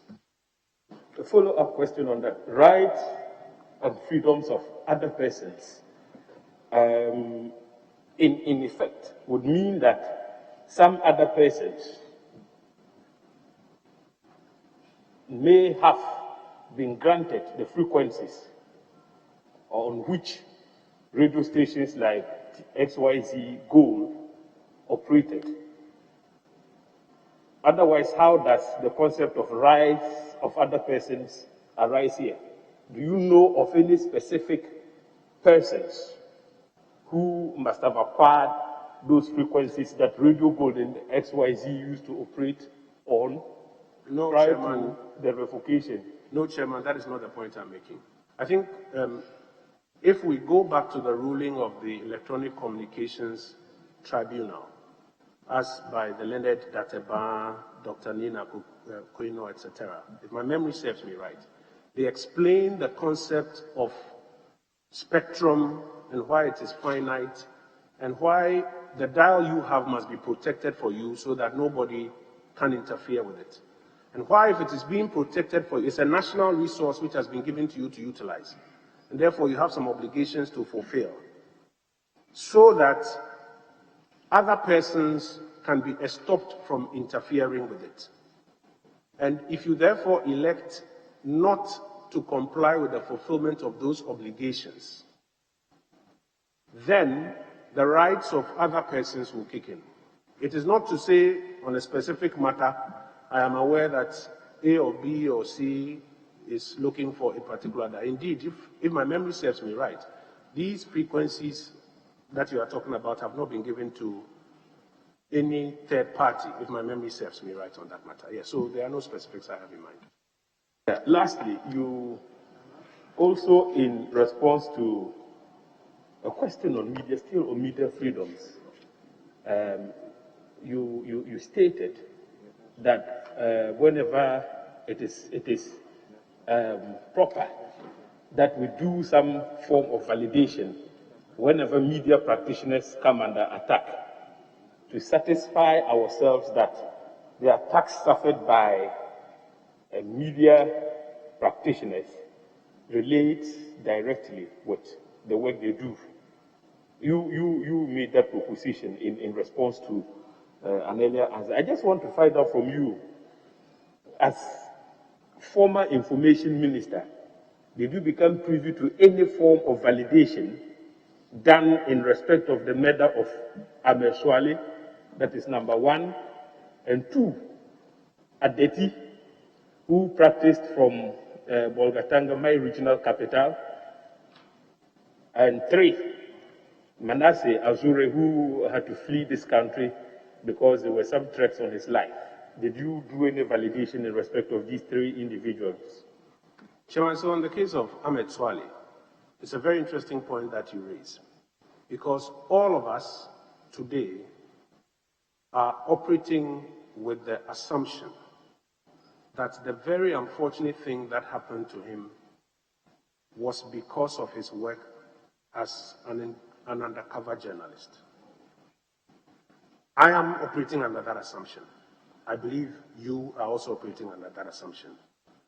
The point I'm making is that because the police has not been successful in getting to the bottom of it, this is the assumption we operate under. There are instances, as I've cited in times past, where journalists have claimed attack, which has turned out to be untrue. There are instances where journalists have actually been attacked, but it did not have anything to do with their line of work as journalists. And I believe that, respectfully, I've cited examples here this afternoon. The reason for which it is important to validate is so that we can all come to a certain clear understanding of what the truth is and proceed from there to resolve the consequential matters. So in the case of Ahmed Swale, we are operating on that assumption. That is why every now and then, when I speak to my then colleague, the Interior Minister, I want to find out, have you gotten to the bottom of it? This is a matter that we should be able to deal with and find the perpetrators and bring them to book, like was done in the case of Kwabena Inning in the Ashanti region. It helps us to punish those who are responsible, prevent such acts from happening another time, and to put the record in its proper context. Adeti, for example, I met with him. I may not say some of these things publicly until I'm asked here. I invited him, his chief executive, Mr. Kwabena DC, and himself. I met with him, spoke with him. I spoke to the regional police commander about whether or not safety mechanisms have been put in place for him to return at that time, at the heat of the crisis, and what mechanisms were being made to ensure that he was safe, even when he was here in Accra. I met with him here in Accra. If you take my brother Manasseh, for example, it gets a bit controversial because the information that's available to me at the time was that he reported that his life was in danger. The National Security Minister assisted for us to provide him with a police officer of his choosing to secure that. Later, the information I got was that he had left the country to take a break. He, to the best of my knowledge, never went on record to say he had gone into exile at the time. It was Professor Kwame Kakari, who was formerly of the Media Foundation for West Africa, who in a public lecture then cited his travel and said that he had gone into exile because his life was in danger. Chairman, can I validate? Can you validate? I cannot. But I don't doubt him. I don't doubt him. The point I'm making is that we need to move the conversation from a point where it is he said, she said, and get to a point where a body that we all support can help us make progress in some of these conversations. Else, depending on where the shoe is, somebody will allege, somebody will deny.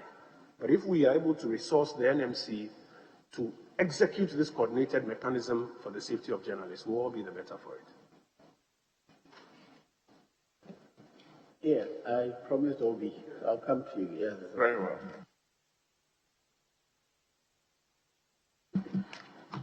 Thank you, Mr. Chairman. Honorable Kojo Oppong Nkrumah, MP of Wasia. Congratulations. You are still 38 years old. Will you be the youngest Minister of Information?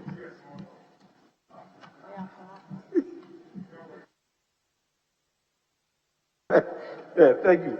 Let's go to chapter 12 again. Article 1624. It says, editors and publishers of newspapers and other institutions of the mass media shall not be subject to control or interference by government, nor shall they be penalized or harassed for their editorial opinions and views or the content of their publications. Now, we see government in there, you speak for government. Would you say that this constitutional mandate has been complied with by President Kufuor's government and is being complied with? And why do you think that some sections of society give out this perception that government is harassing the media? I think that the Akufo-Addo administration has complied with this constitutional provision and has been ensuring that we do not control or interfere with the work of editors and publishers, or that we do not penalize them or harass them for their editorial opinions and views or the content of their publications. I think not only have we complied, but we have gone further to do other things that are aimed at enhancing access to information. I think earlier I spoke about the Right to Information Act, which was a bill that had come into this chamber for over 15 years, kept coming in and going. And on the watch of President Akufo-Addo, that bill has been passed into law. And today I'm happy to report to your committee the number of RTI requests that have come based on the infrastructure we've put in place and have been responded to. So not only have we complied with this, but we have gone further to do things that are aimed at expanding the frontiers.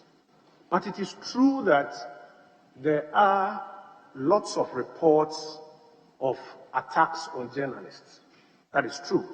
And by the way, all of those reports are not necessarily coming from or accusations at the doorstep of government.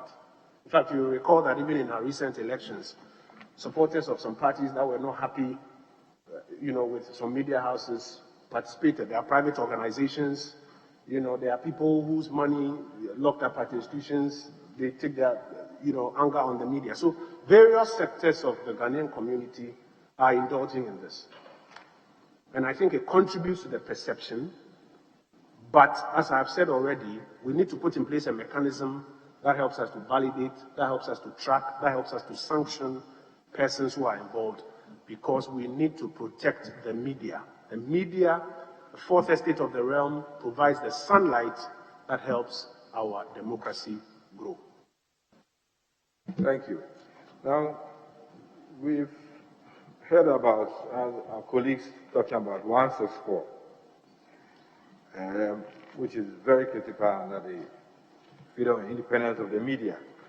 The media doesn't have unfettered rights in pursuing its vocation, but there should be laws which are reasonably required in the interest of national security, public order, morality, for protecting reputations, rights, and freedoms of other persons.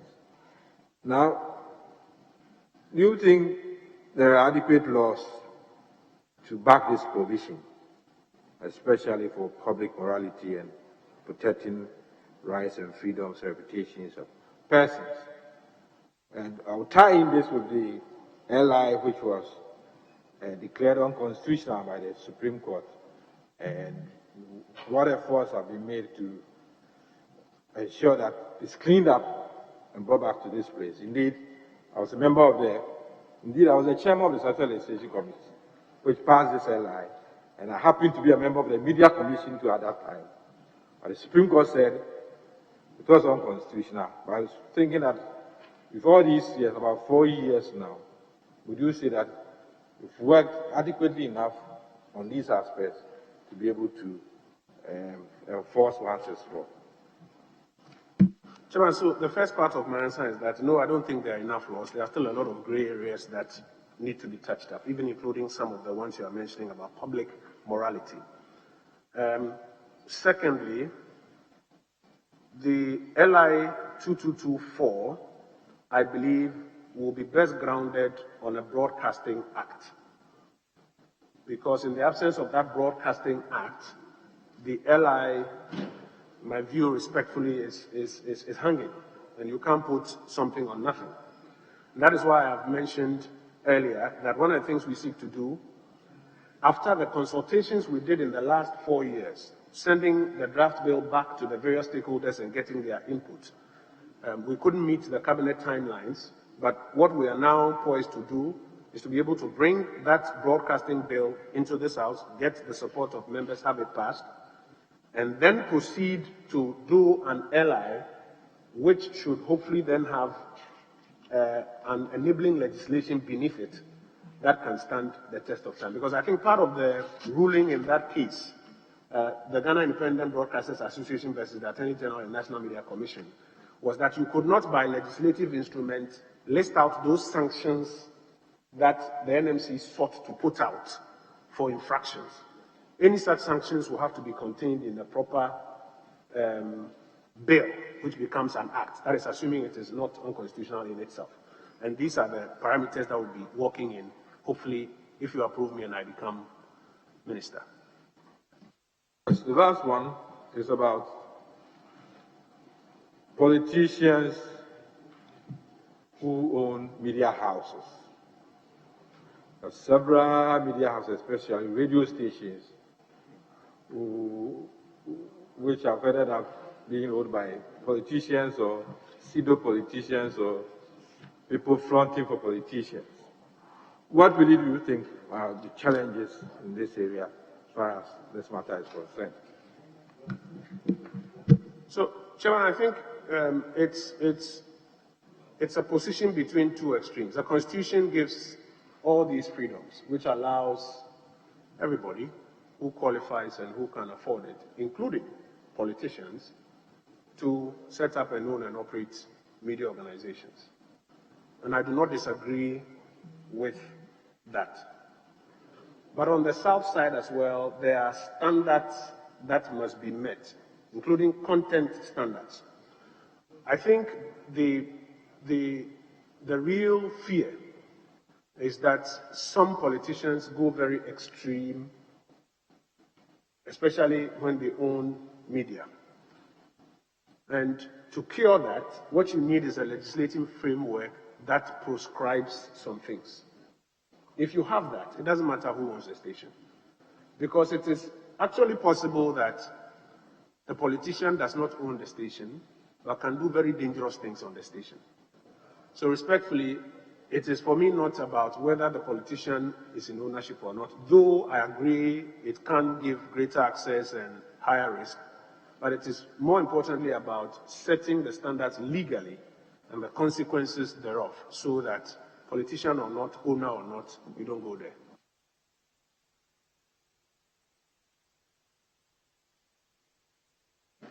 Yes. Thank you very much, Mr. Chairman. Honorable nominee, in recent times, there are concerns over attacks on journalists, which has been raised over and over again. You have been seen to be condemning irresponsible journalism more than attacks on journalists. Would you say irresponsible journalism is the reason for these attacks? Chairman, even before your committee, I have mentioned that even where journalists have committed some infractions, I believe that for many of them, it is not out of malice. It's probably because they have not benefited from the kind of training and standard setting that you would expect. So where journalists are involved in what you will call irresponsible journalism, even that is not an excuse to attack journalists or to harass journalists. It's not an excuse. There are legally provided avenues which give room for when you feel that you have been offended by the work of a journalist to employ. But violence, harassment of journalists is unacceptable and should not take place. So I consistently make this point, and that is why we even went further to put in place this coordinated mechanism for the safety of journalists, and at the same time, the Media Capacity Enhancement Program, so that we can help those who may incur some infractions, but through no fault of theirs, but at the same time provide a framework that can help us protect our journalists. So if that is your position, then I think you should be worried about the closure of the radio stations that have been brought before this committee over and over again, particularly Radio Gold and Radio XYZ. The reason being that you have consistently said that we need to support journalists, we need to support them, even in the face of infractions. In other words, we are giving a purposive approach, a purposive interpretation of the law. This House makes rules, and we say we should support people who are breaching the rules. Please, let's move on to other things. No. Mr. Chairman, we make laws. Somebody has breached the law. No, Mr. Chairman, my position is that the minister is saying that even in the face of what is seen as irresponsible journalism, there are some of them which are not out of malice. So my point is that, so the radio stations that were closed down, was their infractions out of malice? Yes. Chairman, I think my very good brother is putting the authorization expiration question in the same basket with irresponsible journalism. I think that the two are different. I think irresponsible journalism, which he spoke to, if I understand him well, is about a journalist who, in the line of his duty, is not complying with the guidelines or the ethics of the Ghana Journalism Association or of journalism. Those ethics, I came with a copy of them here. It's a whole list that every journalist is trained. Don't do this, don't do this, don't do that. Those are the ones that I think if you breach, we are talking about irresponsible journalism. And what I'm saying is that even where that happens, you don't have a right to attack or to harass the journalist. I think that is very different from a media house that has elected to go for spectrum authorization and has flouted the terms, has been fined by the NMC, has gone to court, and the court has ruled against him. I think that the two are very different. Then, as a quick follow-up to that, in a very recent matter that got my attention, there was a similar case where a journalist made certain statements that were not in good taste. And what happened? This journalist was not only arrested and kept beyond 48 hours, at the time he was released, at the point of release, he was served with a contempt application. And this contempt was saying contempt of the judiciary, which was even unknown to the law. So my point is that there are things happening in the system that account for the reasons why the latest data on press freedom is ranking Ghana the 30th. And what would you do as a Minister of Information about these matters so that Ghana can, regain its place in the, in the international spheres? Chairman, I think in my examples before your committee, I have cited specific names, for example, that I was aware of and how I, quote unquote, intervened in those situations. The incident that my good brother is talking about has not been brought to my attention. I am unable to speak to it specifically. But even beyond that, Chairman, I believe that we need to have solutions that are not personal, but solutions that stand the test of time. Institutional solutions. And that's why I've been speaking about the coordinated mechanism for the safety of journalists, the media capacity enhancement program, because I believe that these are two vehicles that if we support, some of these things, some of which may not have been directly brought to my attention, can be arrested.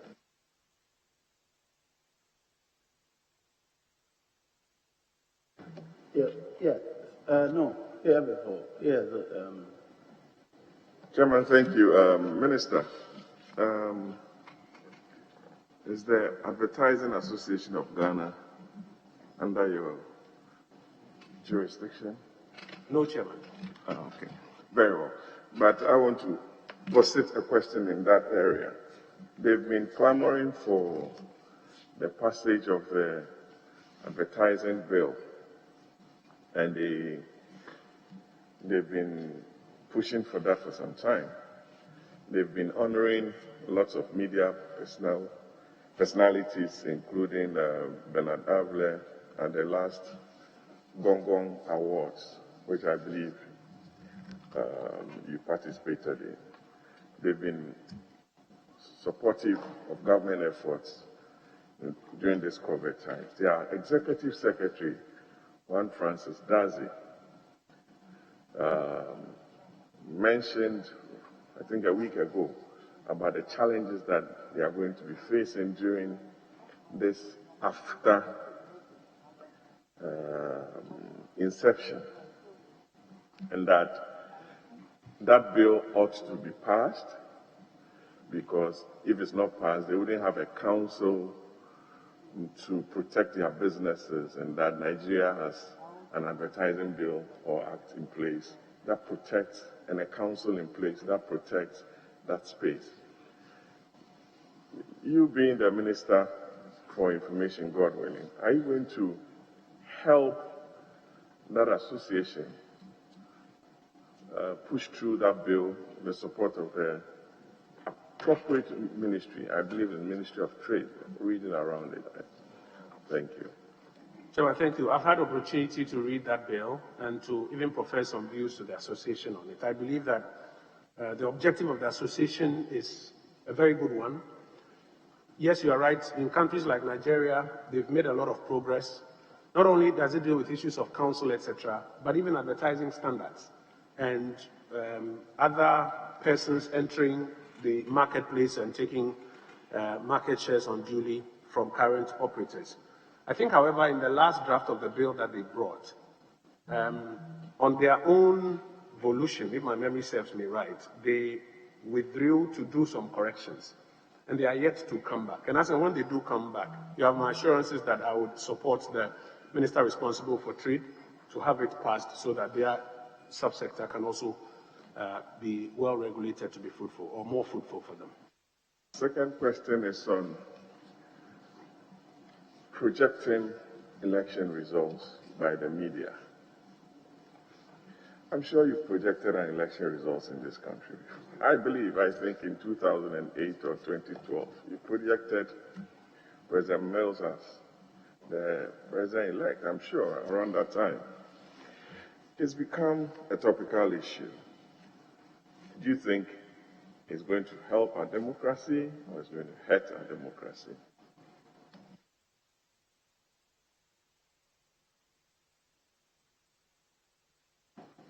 Chairman, the honourable member is right. In 2008, or I think January 2009, when the third round of that election had been concluded, I participated in the projection of the election results at a multimedia group limited, to the effect that the candidate of the NDC, Professor John Evans Atta Mills, God bless his soul, was going to be the winner of that election. A projection is not a declaration. A projection is a statistical analysis based on all the votes that have come in and what is outstanding. And as democracies mature and media practice matures, it actually helps a democracy. Because as the results come in our case, from 275 constituencies, and as the media, political science analysts, civil society groups are all, before the full glow of the country, going through the numbers and doing the analysis, and projecting, not declaring, projecting. They are in a place to now settle and conscientize the minds of the population about where this election is most likely going to end. I do not see anything wrong with it. I believe that it is part of the growth of the media and its protection that we are talking about here this afternoon. And all efforts that can be made to deepen and to strengthen our democracy and things associated with our elections, such as what you are talking about, should not be discouraged. Thank you, Chairman. I have a program here. Honorable Sweeney. Yeah.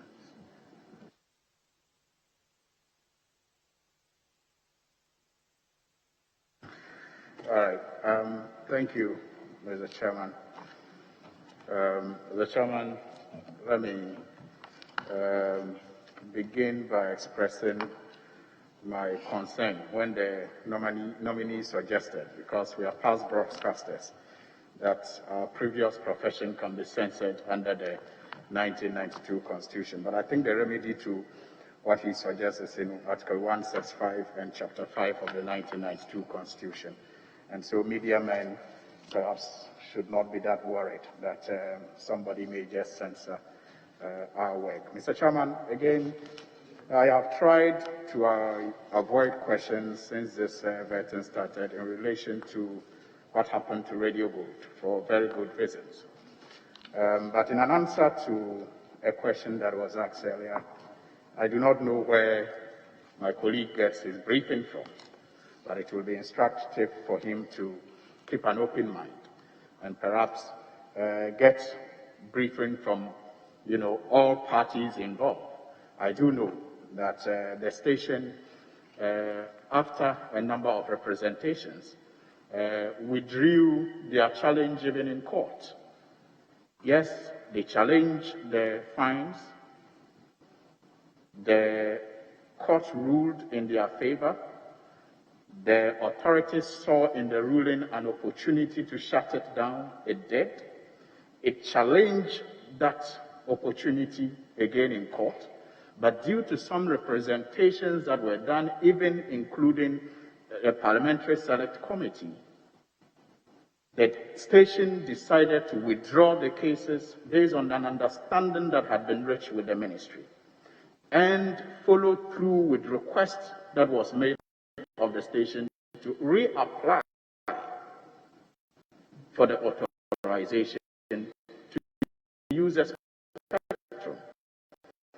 Those letters are yet to be responded to by the authorities. Mr. Chairman, in all of this, my question here, I have seen the memorandum that accompanied the 2014 bill when it was worked on, but it never happened. And in it, as a result of the quote, as a result of this, the country does not have clear, transparent, and uniformly applied legal criteria for the grant of broadcasting authorizations. Now, I took it from this point because it's talking about the number of laws we have in the media that are not consolidated, and that as a result of this, the country does not have clear, transparent, and uniformly applied legal criteria for the grant of broadcasting authorities. Now, this lends the process to arbitrariness and patronage. At the same time, the regulatory overview of the content of programs is virtually non-existent.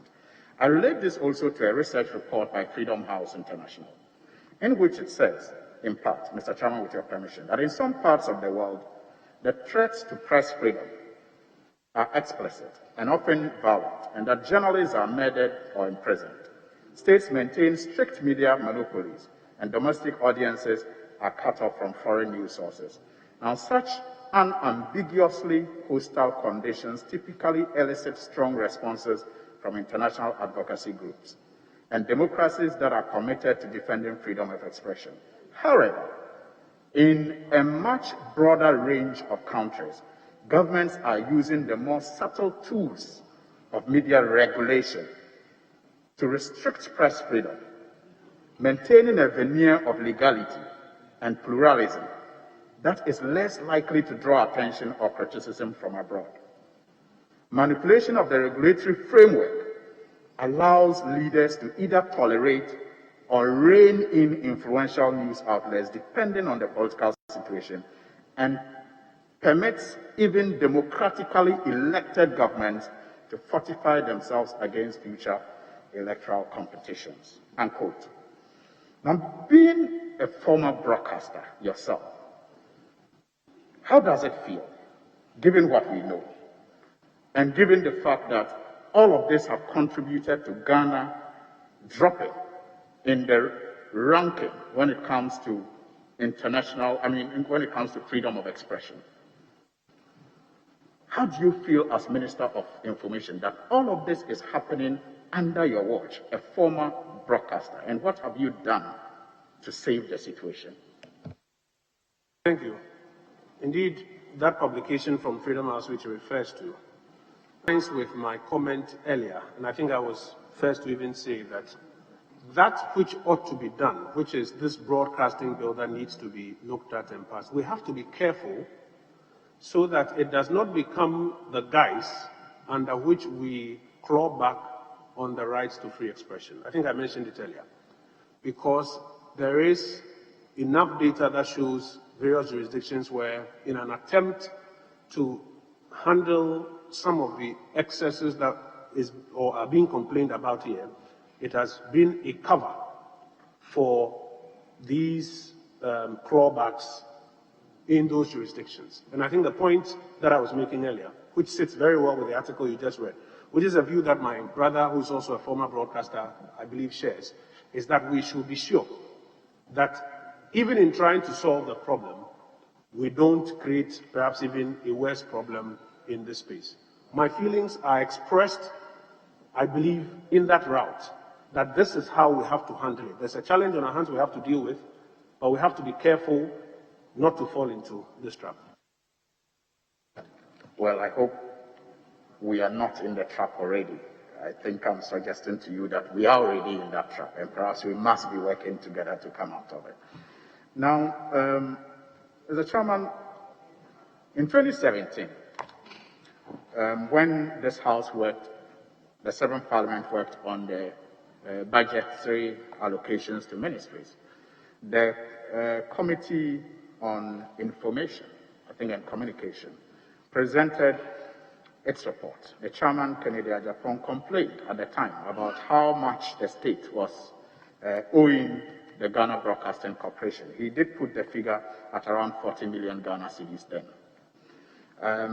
In 2019, November 6th, actually, there was also a meeting with the president. The NMC complained, or if you like, pleaded with the president to help the Ghana Broadcasting Corporation to pay an electricity debt of about 25 million Ghana cedis. I recall going through the news reports that you were instructed to help make that payment. I don't know if that payment has been done. But my question is, recently, we lost one of our former leaders, the one I refer to as the man who ended the decade of decay and introduced democracy, God bless his soul, Jerry John Rawlings. And there was a state funeral that was done. GBC have accumulated these debts over the years as a result of the service that they have been doing for the state on behalf of government. At this state funeral, the information is that the coverage of that funeral was outsourced to independent, broadcasters, so to speak. Why did the state do this? Do you know how much was involved? Who was involved in outsourcing the coverage of that funeral?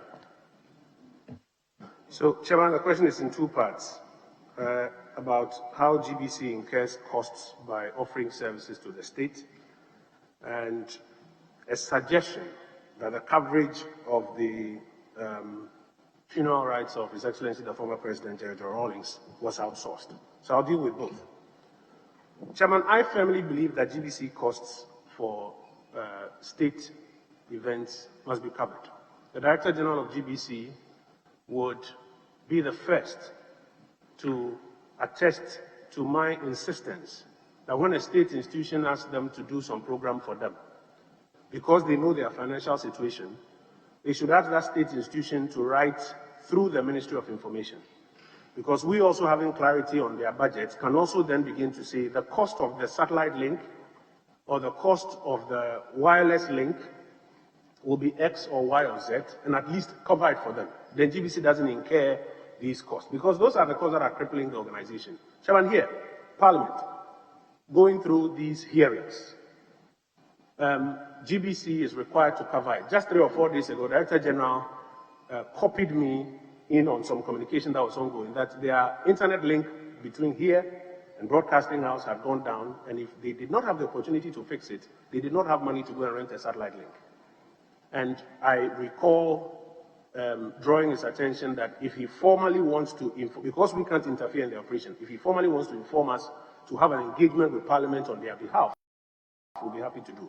So I felt costs have to be covered because we can't continue piling on debts upon debts upon debts. So it's a view that I think we share together, and to the extent that GBC involves the Ministry of Information in requests to cover state items, we will do well to encourage whichever ministry, department, or agency out of their budget to cover at least the cost of the satellite links, etc., because somebody has to pay. The second is this suggestion or claim that the coverage was outsourced. That would be incorrect. The coverage was done by state and private media altogether. The arrangements were such that a media village was constructed where all media that was accredited was brought in, local and international. And feed was provided from the inner perimeter where the mortal remains of His Excellency the President was, into the media village. And a distribution box was made available for everybody to plug in and take that feed. Why? Because the Jerry Rawlings Foundation and the family requested that they did not want a multiplicity of cameras in the inner perimeter where the mortal remains of His Excellency the former President was. And they nominated to us an entity which they said they were comfortable with them being in the inner perimeter and bringing the shots out to everybody. I believe it was not unreasonable to accede to the request of the family of His Excellency the former President. And I believe that the media, as was all available in the media village, got very clean, distinct feed, and we did not have undignifying photos or shots of His Excellency our former President. But everybody was allowed coverage. Local and international media was allowed coverage from the media village and around the entire enterprise. The only place where cameras were not allowed, save for the cameras that the family requested to be in there, was the inner perimeter, where His Excellency the former President was lying in state. Just a clarification. So the village and the entity that provided the feed, my understanding is that that entity that was responsible for those was recommended by the family, which you acceded to. Yes. At what cost? You didn't? We have not incurred any expenses on that. Okay. Now to my next question. You have talked about the role of the National Media Commission. And clearly, we all know that the DTT is the future.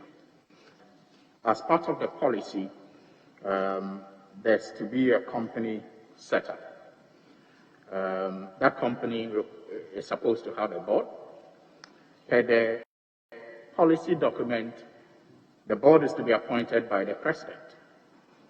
Unfortunately, the institutions that are to be represented on the board, the NMC is not included in those recommended institutions. I'm sure this has come to your attention. Again, the company that has been set up, by my checks at the Registrar General, is Central Digital Transmission Company Limited. It is listed as a private company, has its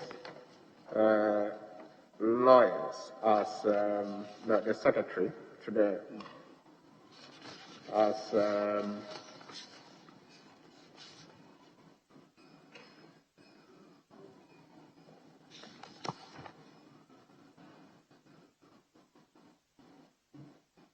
yes, so has its secretary to be the Akufo-Addo Prempeh and Co. and others. Has this come to your attention, and do you think this is appropriate? One, the fact that the board does not include the NMC, and then this company listed as a private entity. Chairman, so for the matters you have listed, what has come to my attention, what I've been involved in, is the constitution of the board of the Central Digital Company. And I have actually sent in a recommendation to the Honorable Minister for Communications on our views on how the board should be structured. that were matters to do with the operation of that organization, it is my understanding, were not completed before the first term of the Akufo-Addo administration came to an end. My hope will be that when you approve me. Chairman, just one, I've just heard you make reference to Minister for Communication and your good self on Central Digital Board.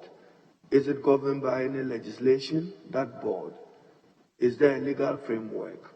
Well, Chairman, as we stand now, the board and its constitution, its operation, the entire organization are matters that were not completed before the tenure of the previous administration ended. And that is why I said that the one I was aware of and involved in was this constitution of the board. And my expectation is that when you approve me and we do get back in, we can work on these residual matters and tidy them up. Chairman, my question is still, I believe, relevant. Parliamentary Service Board, enabling legislation, Article 124 of the Constitution. This Central Digital Broadcasting Board, what is the enabling law supporting its existence and its operation? Thank you. Well, Chairman, at the risk of not going into too much detail, that is what I'm hinting at, some of the residual matters which were not completed. And my hope is to approve me and I do get in. I'll work with the Honorable Minister to tidy all of those issues up. Now, one for our fraternity, the GJA in Upper East Region. The GJA in Upper East Region. They claim you made a pledge of 10,000 Ghana cedis in support of one of their activities. You are yet to redeem, and even on social media when one of their colleagues prompted you about that pledge made to them, you caused the person to come under so much attack that he had to apologize for reminding you of the need to redeem that pledge to support the GJA with that said amount. What do you have to say to that? Chairman, unfortunately, I'm not aware of this social media chatter that my brother refers to. I do recall making a pledge to the Upper East regional branch of the GJA after I traveled to join them in one celebration. And I do recall issuing the instruction to our Chief Director to ensure that it is satisfied. I would expect that it is satisfied by now. If it is not, I'll be happy to look at it once again. But the social media chatter, with the greatest of respect, I will not be privy to it. Well, I thank you, Mr. Chairman. Yes, Honorable. Thank you very much, Mr. Chairman. Mr. Chairman, I want the nominee to very quickly come with me through his CV very quickly. I'm sure that page 1, he wanted to communicate to Wasi. Page 2, the employment history, January 7, 2017, it should be ending January 6, 2021. Just for the accuracy of our records, and not January 7. Your tenure as MP and as the next entry, that should also be amended to January 6, 2021, because by midnight, we all did not have, by midnight of January 6, we all did not have portfolios as it were. Page 3 of your CV, we will also have to clean up President Kufuor as former head of state. We have to capture that accurately with think tanks as well. And the final page, I'm sure Pram is the address you want to provide. So I believe that these matters can be cleaned up with the clerk moving forward. My first question to the honorable nominee relates to a matter you keep stressing, which is validation. We lack validation. We lack validation of attacks on journalists, and that it shouldn't be I say, you say. I hold in my hands a compilation by the Media Foundation for West Africa, chronicling what they call press freedom violations in Ghana from January 27 to December 2020. they have chronicled as many as 56 of these violations, which is staggering. In real essence, it means that on the average, we are talking about one attack a month on the average, and for the 4-year period. You'll agree that that is also affecting our global press freedom index and ratings for that matter. Number 1 place in Africa. 2018, we were 23 out of 180 countries surveyed. We have dropped to number 30. 2019, we dropped 4 places. 2020, we dropped 3 places. And we keep sliding negatively. Will you consider this compilation by the Media Foundation for West Africa a credible validation, which you have been requesting for, that we need to have? And how are you going to respond to this report and end this rather sad situation that journalists find themselves in? I don't know if you are conversant with the report, but you see that virtually every non-journalist is featuring here on this list, from Anas to Umaru Sanda, Dela Rosoloklu, Ededadeti, Latif Idris, Kwachia Frenyama, Ahmed Hussein Swale, Captain Smart, Abdul Hai Mumin, Winston Amwa, Evans Mensah, Gifty Ando Apia, Philip Osebonsu, Lord Edu Asare, Sandra Obribia, Ose Kojo of PFM, and many others. Have you seen this report, and does this constitute enough validation as you are looking for? Chairman, the Media Foundation for West Africa is a very well-respected civil society organization in the area of press advocacy and press freedoms. I don't have much basis to doubt what they will put out. Suleimana himself is a very well-respected person. I don't have any basis to doubt what they put out. But I'm sure my brother will agree with me that the validation I'm talking about is not even about the best of works by the best of CSOs. The state must respond to the challenge that we have. And it is within that context that I'm talking about. The state, through the National Media Commission, putting up its debt. It will perhaps be a good complement to what we are all trying to fight. So assurance, what are you going to do? We shouldn't leave matters hanging. So if the Media Foundation for West Africa compilation is not sufficient and you want something done by NMC, what are you going to do by way of policy because we have to end this? It's getting out of hand. Chairman, first of all, I did not say the Media Foundation for West Africa's publication is not sufficient. What I'm suggesting is that the state must have its response, even despite what respected organizations like this do. But Chairman, I've already mentioned that we have put in place a whole coordinated mechanism for the safety of journalists. We have worked with the journalists, GJ, GIBA, NMC to develop it. It has gone to Cabinet, it's received approval with a caveat, NMC should implement it. NMC is seized with it. The Ministry of Information has provided some funding to NMC to go ahead and implement. I think the last activity was in November last year on it. I concede that they don't have enough resources, and that's why when I mentioned it, I said that for all of us who are committed to this, let us also support the NMC so that they are able to deliver on this for our common good. So work has already started. I think what we need to do is all to be committed to that work that has started and to support it so that it succeeds. My second question is to take you back to the response you gave on the mystery $150 airport antigen test by Frontiers Healthcare Services. You told us that the matter was escalated to the task force and even suggested respectfully that we have been asking the wrong people. If the matter, as you say, was escalated to a multi-sectorial task force, is that not the reason why members of that task force, like the Minister of Health, should know? He directed us to the Ghana Health Service. The Procurement Minister yesterday directed us to the Minister of Finance. The Attorney General nominee, who is a governing board member of the Public Procurement Authority, says he has no idea.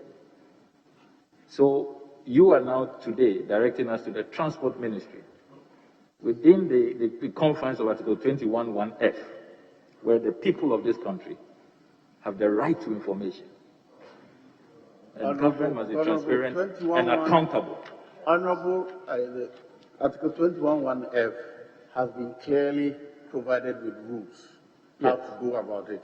Can we take advantage of that so we can move on with this? So the matter is that logically, if the matter is escalated to a multi-sectorial task force, shouldn't the answer be available multi-sectorially? Shouldn't multiple ministers know about it and be able to help this committee? Chairman, with respect, I don't believe that the question that has been asked, if I am correct and if I've heard what has gone on here well, I don't believe that the question is, do you know of it? I believe the question that has been asked of my former colleagues who have been here has been to elicit whether or not they have cited the contract. I believe. It's different from knowing and different from citing the contract. And how the procurement, Chairman, would you understand, then the procurement process used in arriving at Frontier. Yes. And now, then the contract. But of all the answers, you are Minister for Information. Yes. You are unlike the others. You are Minister for Information. Yes. And you are also member of the Presidential Task Force. Yes. What do you know about it? Okay. Chairman, I'll come to that question. I want to quickly respond to the first question from my brother earlier. So, first to say that the question has not been, do you know or not? The question has been, among other things, whether or not they have cited the contract. The Minister of Health, if I recall, the President's representative of the Health Ministry, if I recall, said that the Presidential Task Force is the one that supervised that enterprise. So he has not cited the contract. The Attorney General designate, I think one also had said he has not cited that contract. The Procurement Minister designate, I think in response to your question about whether or not she as Procurement Minister designate did not have oversight over it, said that no, oversight over procurement rests with the Finance Ministry. With respect, I don't recall her saying that for the copy of the contract, we should ask the Finance Minister. I think that these were specific questions. But, Chairman, my answer I've provided as a member of the Presidential Task Force. And in response to Leader's question, what I do know is that the COVID response program was escalated to the Presidential Task Force level. At that level, the Ghana Airport Company Limited was tasked to explore what testing options it could find that could deliver instant, reliable tests as close to PCR, and which could therefore allow the reopening of the airport.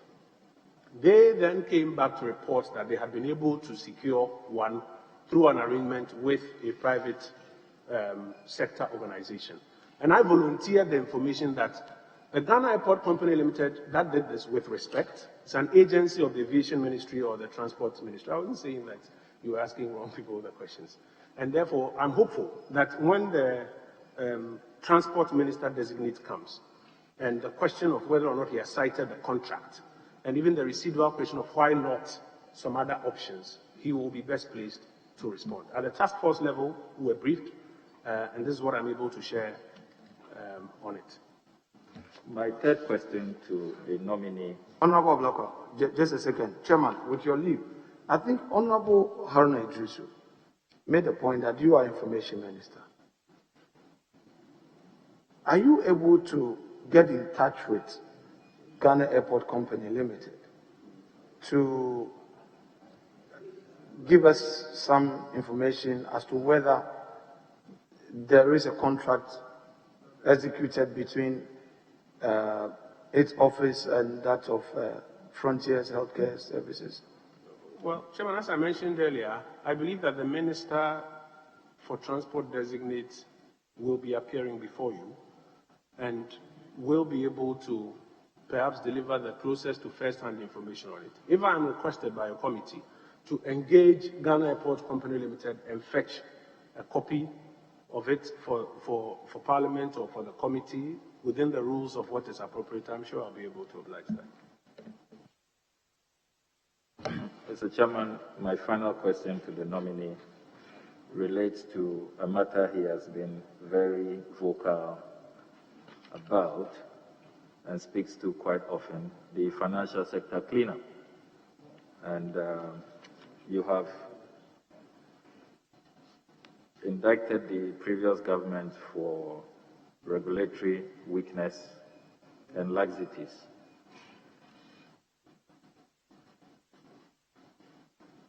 You have also said that there's a need to take on shareholders and directors who have plunged this country into the significant pain and suffering of many, many of our compatriots.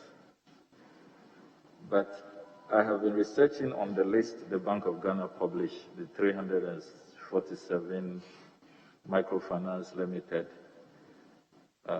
companies list as published, and I see a company called Oval Microfinance Limited.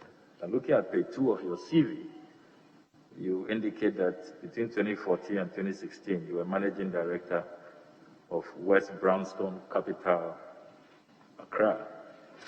West Brownstone Capital Limited is listed in the documentation I have here from the BOG as an affiliated company of Oval Microfinance Limited, which is one of the companies whose licenses have been revoked by the BOG.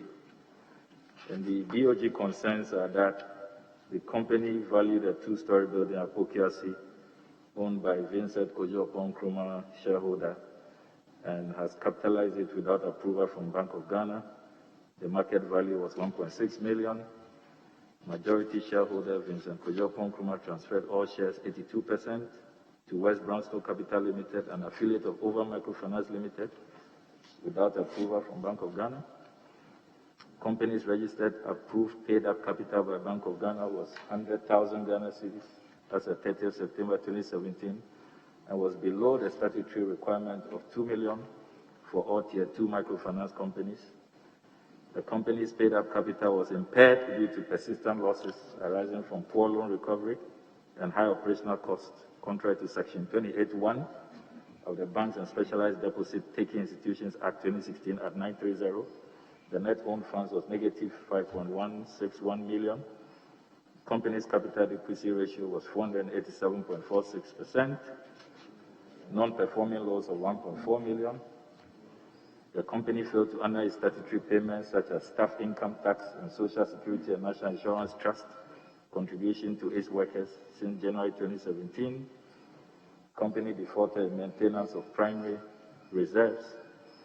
The company was rated critical. The company was insolvent. This is the examination report. And the directors here, Kojo Oppong Nkrumah, Masben Edu Asamoah, Patrick Kinsley Nyena, Gerard Edu Jemfi.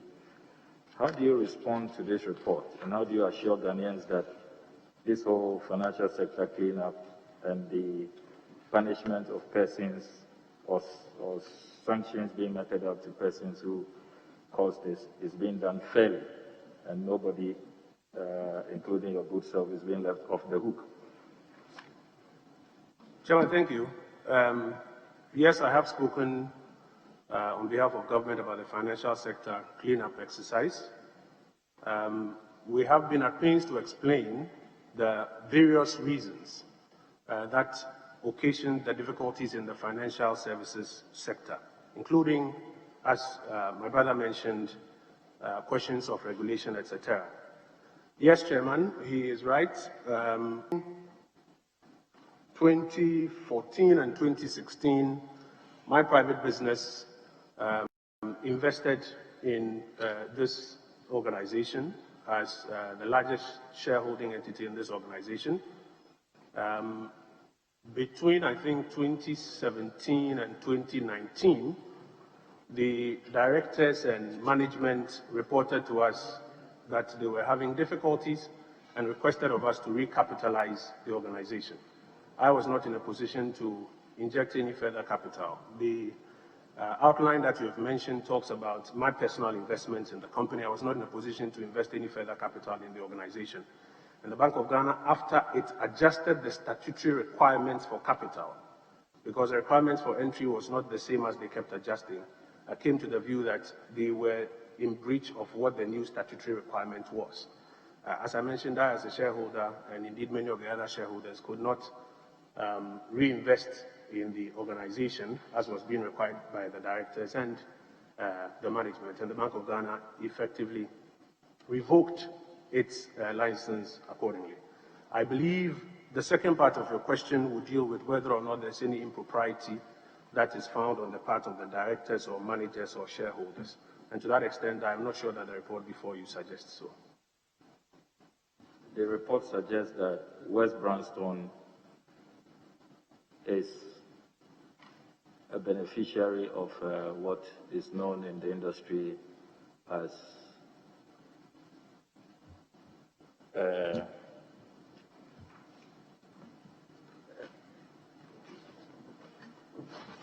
I'm looking for that page of the report, but essentially that as shareholder you were given some money, about 212,000, and actually you are amongst the top 20 defaulting customers.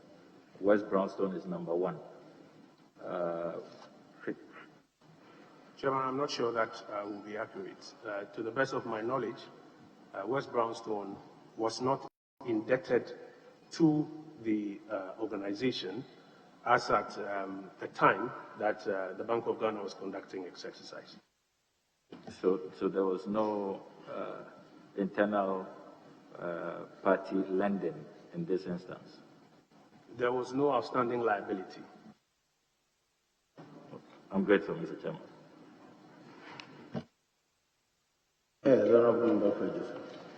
Thank you very much, Mr. Chairman. I also wish to congratulate the Honorable Minister nominee. Honorable Minister, social media has been referred to today in terms of its negative impact and abuse. But social media has now become an integral part of communication. How do you intend to use social media? You have already referred to the Afrobarometer report, which states that at least a third of Ghanaians are looking to digital information and communication. How do you intend to use social media as a medium to educate and inform Ghanaians about government policies and programs, and to seek their feedback on the governance process? Chairman, thank you. I think, as I mentioned at my last appearance before your committee, social media cannot be ignored in the communication enterprise. And for that reason, we, for example, at the ministry, set up our own social media unit, which today I think has been able to recruit about 1.2 million individual Ghanaians, and therefore is able to reach out to them directly. We've also encouraged ministries, departments, and agencies, and actually supported them in having dedicated social media channels that are able to directly engage with the Ghanaian public.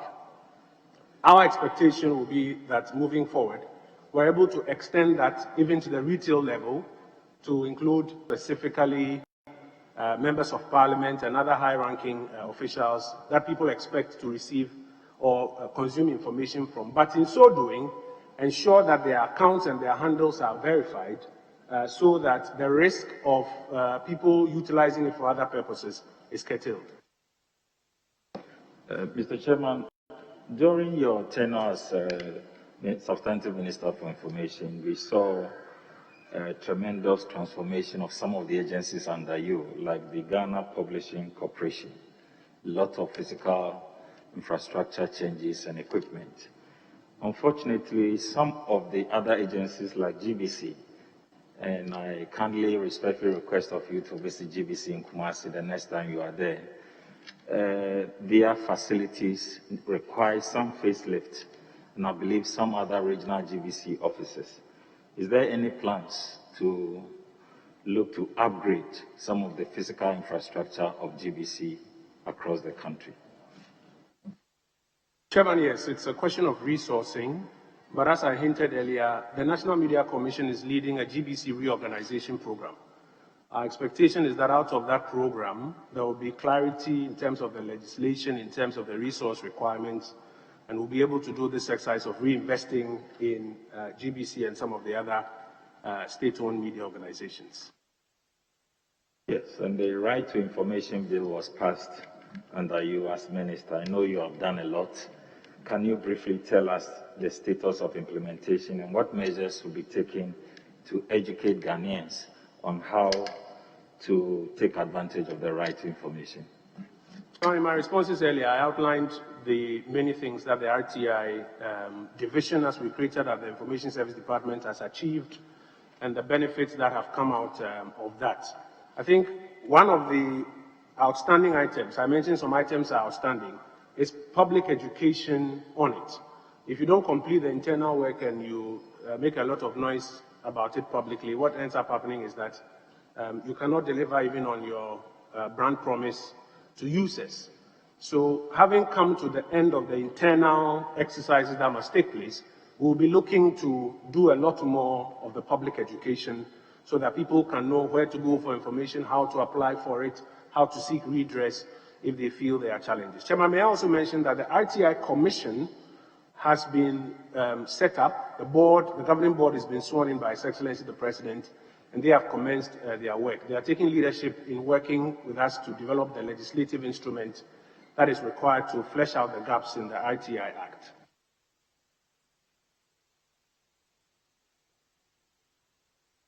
Yes, Neil Anthony. Thank you very much, Honorable Chairman. First, Honorable Nominee, let me ask you, former staff of GBC who have gone on retirement, for the past years, been fighting for the payment of their end-of-service entitlements. Over the period, for almost about a year now, faithful servants of this country like Gertrude Opariado, Esther Sinofred, Kumasi, and the rest have been traversing your office without any attention. What really is the problem? Why are they not being paid their end-of-service awards? Well, Chairman, if the suggestion is made that they have been traversing my office without any attention, I would respectfully say that that suggestion would be incorrect. I have had a meeting with them here in my office in Parliament where they outlined their challenges and served me with a document which I ferried to the GBC Director General and then I think to the board chair of GBC. Chairman, as I've mentioned earlier, when dealing with state-owned media, you have to be extra careful. The National Media Commission takes leadership in their matters. This is a particular matter that, if my recollection is accurate, they have, I think, a collective bargaining agreement or some union structures that create some benefits for them. The challenge has been how they will fund those benefits at their company level. And they have quite a significant backlog of people who have worked there and who they expect to benefit from this, I think, union agreement or CBA, who are not benefiting from it.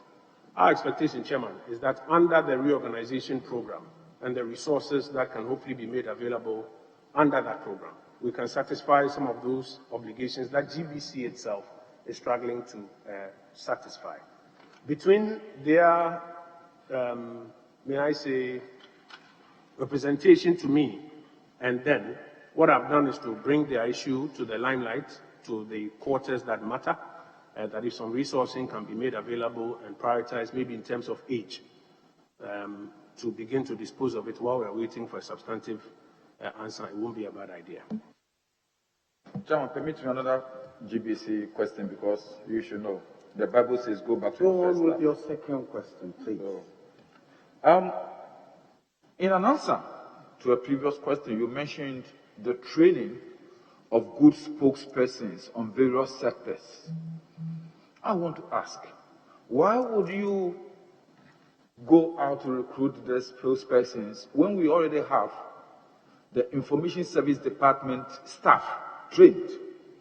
And also, even GBC rural radio stations out there who can easily communicate government policies and programs. Chairman, thank you. I think the simple answer is that some of the areas are technical. For example, we are about to have a vaccination rollout program. Vaccination rollout program comes with things like ultra-freeze temperature management, logistics, and other things, which are very technical, but which, for the purposes of what we are doing, require some mass communication.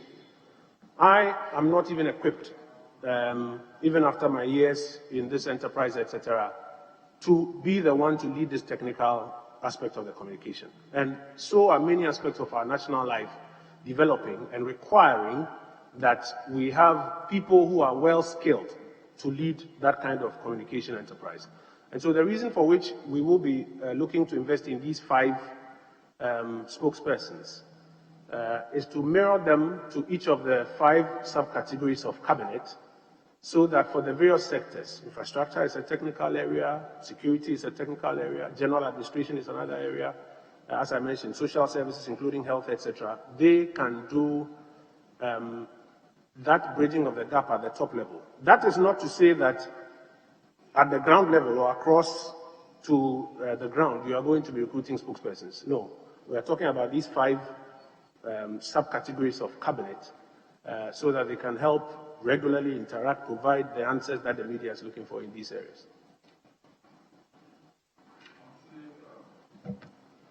Same on GBC, with my past experience. For time now, GBC has had problems covering for Ghanaians, for the benefit and enjoyment of Ghanaians, certain very important sporting activities and events. For example, a Ghanaian is involved in a world title fight, the Olympic Games, and the rest. It becomes almost difficult for GBC able to send these signals to our rural areas like the chairman's constituency, because of the commercial interest involved in this. Then GBC is set to go out there and compete with other private institutions to get sponsorship for these things, which normally is not the case. GBC has a public, there is a social responsibility to the Ghanaian. What are you going to do to make sure that at least government in its responsibility towards the Ghanaian takes or helps GBC to be able to also do this or discharge this responsibility to the Ghanaian populace? Chairman, I think it's about rights, building a consortium, getting advertising resources or resources to pay for it. In the last major tournament, I don't quite recall the name of the tournament, when I was approached by what they call the consortium, I invited all of them to a meeting and opted to assist them in 2 ways. First, for the state to pre-finance the rights, and second, for the consortium to commercialize the rights so that we can at least refund what the state had paid.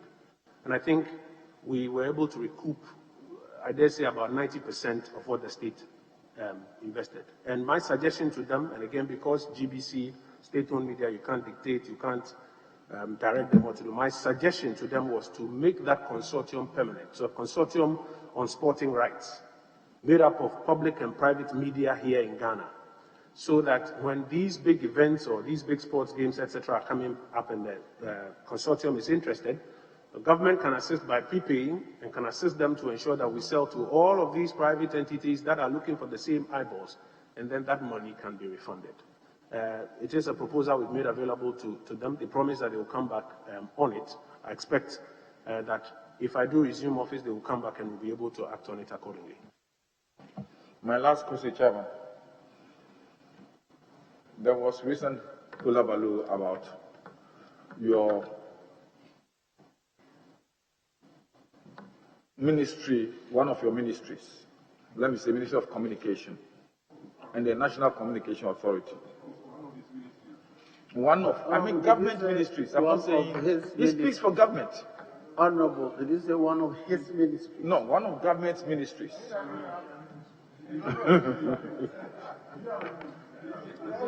Okay. taking back or appropriating some of these old frequencies and channels that have been reserved for GBC since long, from which one was given to multimedia to get you to work there. Huh? I said one of the frequencies is what Joy has used in the time past to get you a job to do.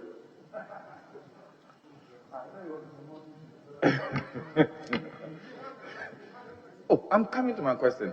Why are you in a hurry? What was your reaction to that?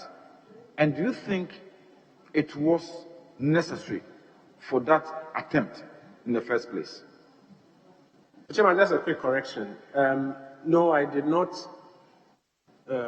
work on any of the channels that had, or any of the DTT channels that had been given by GBC out.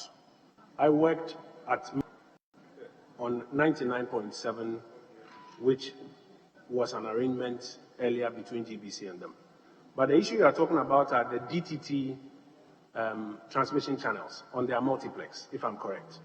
So, Chairman, you would recall that with the advent of DTT and various technologies, there are different transmission companies. So there's multi-TV that transmits, there's DSTV that transmits. In fact, GBC TV has what we call the T1, that has about 11 or 12 other channels on it. I think when COVID came and we were looking for channels, there was even GBC T1 that had one redundancy channel, and I mentioned it as part of the successes we've chalked, that they were able to create the learning channel, which helped us pretty well. My understanding is that the operators of the DTT channel under the Ministry of Communications sought to create redundancies on their platform and invited all the stations that had more than, I think, 1 or 2 channels to a meeting and explained to them the rationale and suggested that they should go back, engage with their boards and management, think through it, so that in the end, they could keep their 2 most important channels on it, and then redundancies could be created. Now, Chairman, you recall that GBC, for example, operates all of its 6 channels on the T1 platform and has even added other private channels onto it. GBC has 1 channel on the DSTV platform, and I think on Star Times and other platforms. It was unfortunate that after that initial conversation with GBC, what came out was news reportage that the Minister of Communications had instructed GBC to shut down 6 channels. I don't think that that was an accurate reflection of the conversation that was going on. I think GBC petitioned the National Media Commission, and I wrote a brief to inform the National Media Commission on what I knew about the situation and how I thought we could resolve it. Thankfully, the matter has not been retired. You'll recall that as part of the engagements that were ongoing, the President instructed that the processes be halted for some further consultations. And I believe all the representations that have been made, including the brief that I sent in, will all be factored in resolving the matter. The second level of the question, do you think it's necessary? Thank you. Yes, Honorable. Do you think the second level of the question has not been answered? Do you think that exercise is really necessary? Honorable Patricia PJP. Right. Thank you, Mr. Chairman. Honorable nominee, congratulations once again. The Honorable, Mr. Chairman, the Honorable nominee, in an earlier submission, made a very interesting but factual statement that the media provides sunlight that helps our democracy grow. Mr. Chairman, it is widely known that one critical challenge confronting the media industry is capacity building. Your predecessor, when he attended to the House in 2017, gave us an assurance that he's going to actually deploy some of the funds for media development, the Media Development Fund, to address this challenge. You've also mentioned a scheme. You mentioned an enhancement, media enhancement scheme. I'll be very interested if you can expatiate on this scheme for the benefit of this House. Thank you, so that we know exactly where you're going. Chairman, thank you. Chairman, very briefly, it is actually the same thing. Initially, there was a conversation of a media development fund. Indeed, the previous administration attempted it, administered it in a particular manner. When we assumed office, when I was deputy minister, the minister at the time worked to see if we could revive that fund for it to progress. And it's in that light that he made those representations. Eventually, when we settled on, and by the time I was in the chair, was the Media Capacity Enhancement Program, which is a targeted response by helping to put whatever resources that government can find and can mobilize to use in terms of helping to build the capacity of practicing media persons. Now, because government doesn't want to be the one determining the content, etc., what we did was to set up a working group made up of people within the industry and academia, and to create a framework where we can provide them with the resources for them to actually go about the exercise of doing the administering of the capacity enhancement program. And we look forward to it taking full flight in the second term. Honorable now leadership.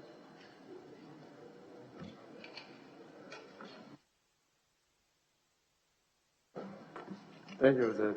Chairman. So I just want to find out from the nominee, in an answer to an earlier question about the 56 incidents of attack on the media over the period 2017-2020, and our ranking from 23rd position in 2018 to 30th, he mentioned a lot about what National Media Commission is doing to enhance media freedom in our country. I just want to find out from him, over this period that you were there, you were deputy and then substantive minister, what concrete steps have you taken or have you put in place to enhance media freedom in our country? Chairman, I've mentioned two specific programs under my leadership, which is us are being institutionalized, would lead us to eventually overcome this challenge. One is the coordinated mechanism for the safety of journalists, which we believe is a big response to protecting media freedoms.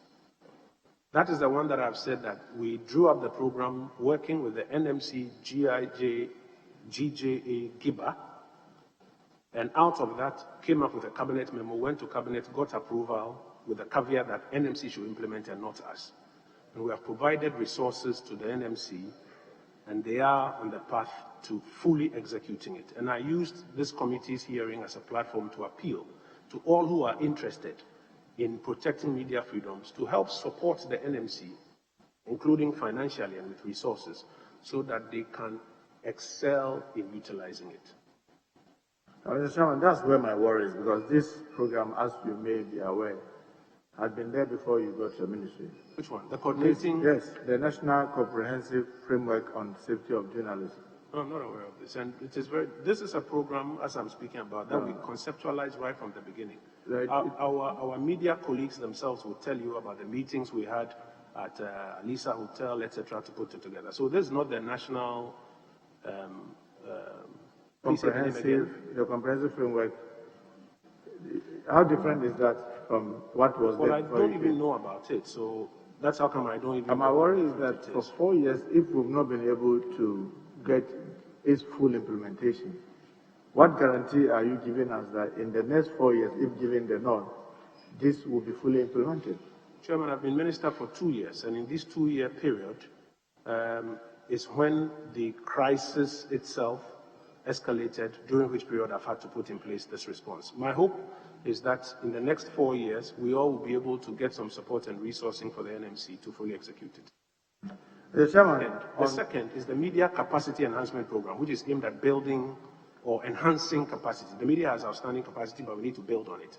And that is the other one that I spoke to. So again, for that as well. But that is being led by us directly, but the working group on it is the one that is executing directly.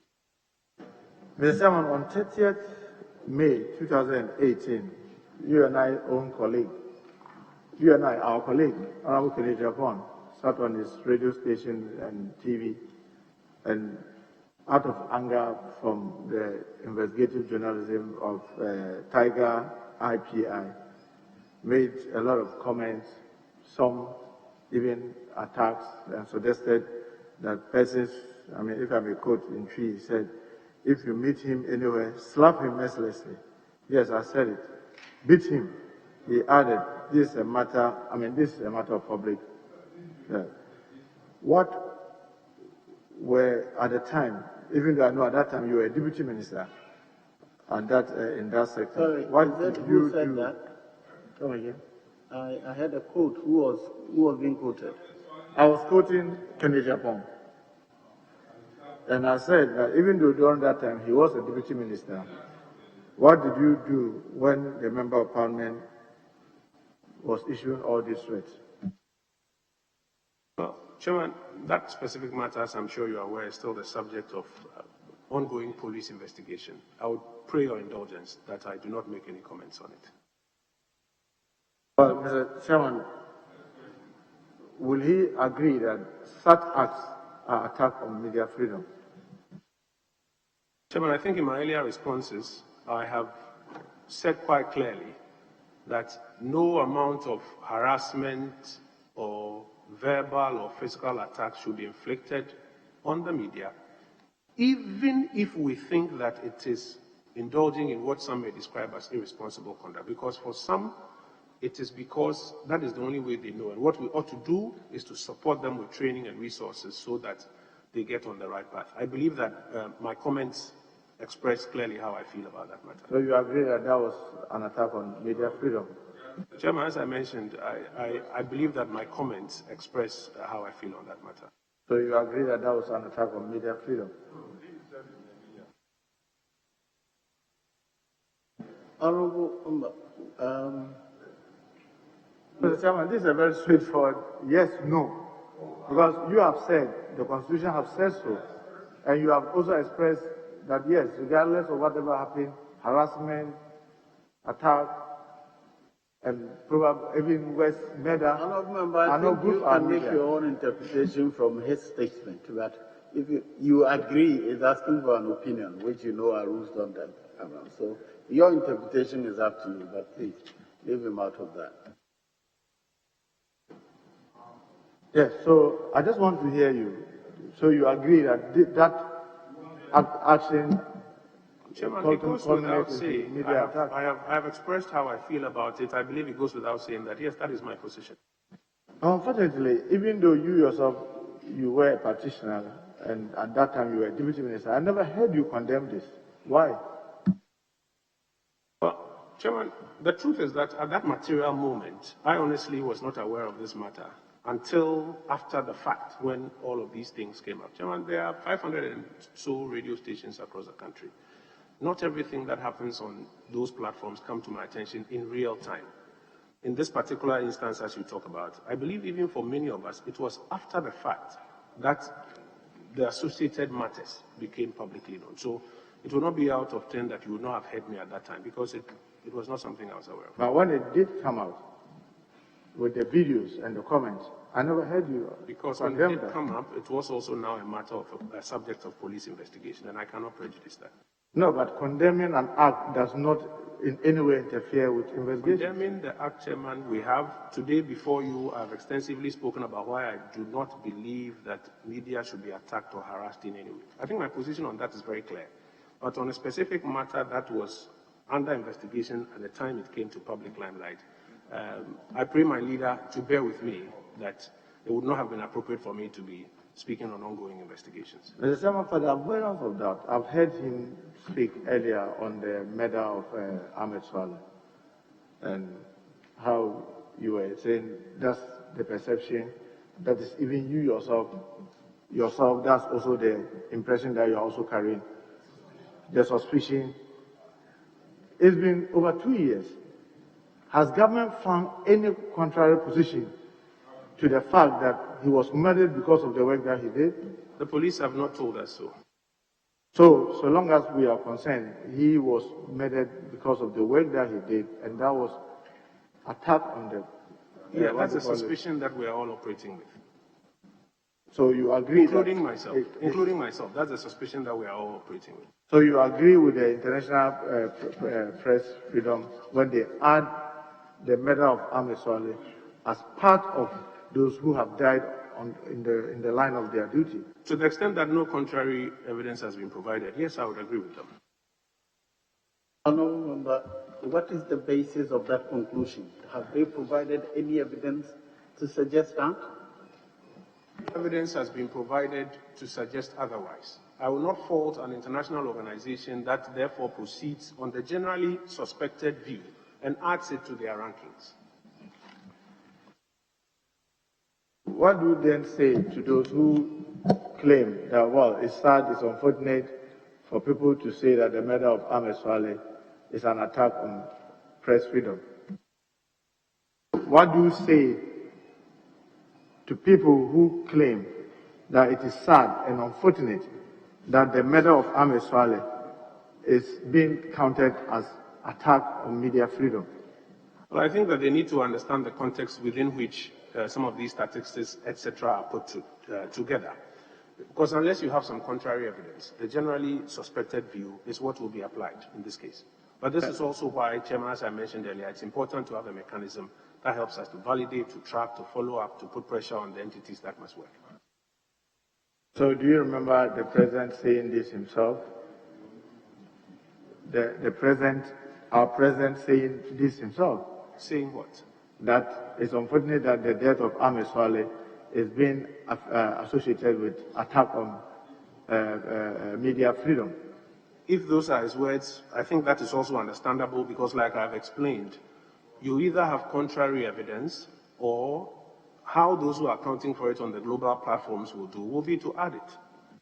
But for the president of our country, where we, our constitution, and as people, we tout ourselves in the freedom of expression of the individual, do you think that this was a good thing for the president to say that it's sad and unfortunate that people are associating the death of Ahmed Swale to attack on press freedom? Yes, because it would have been best if the police had come to a conclusion on that investigation so that that matter can be settled.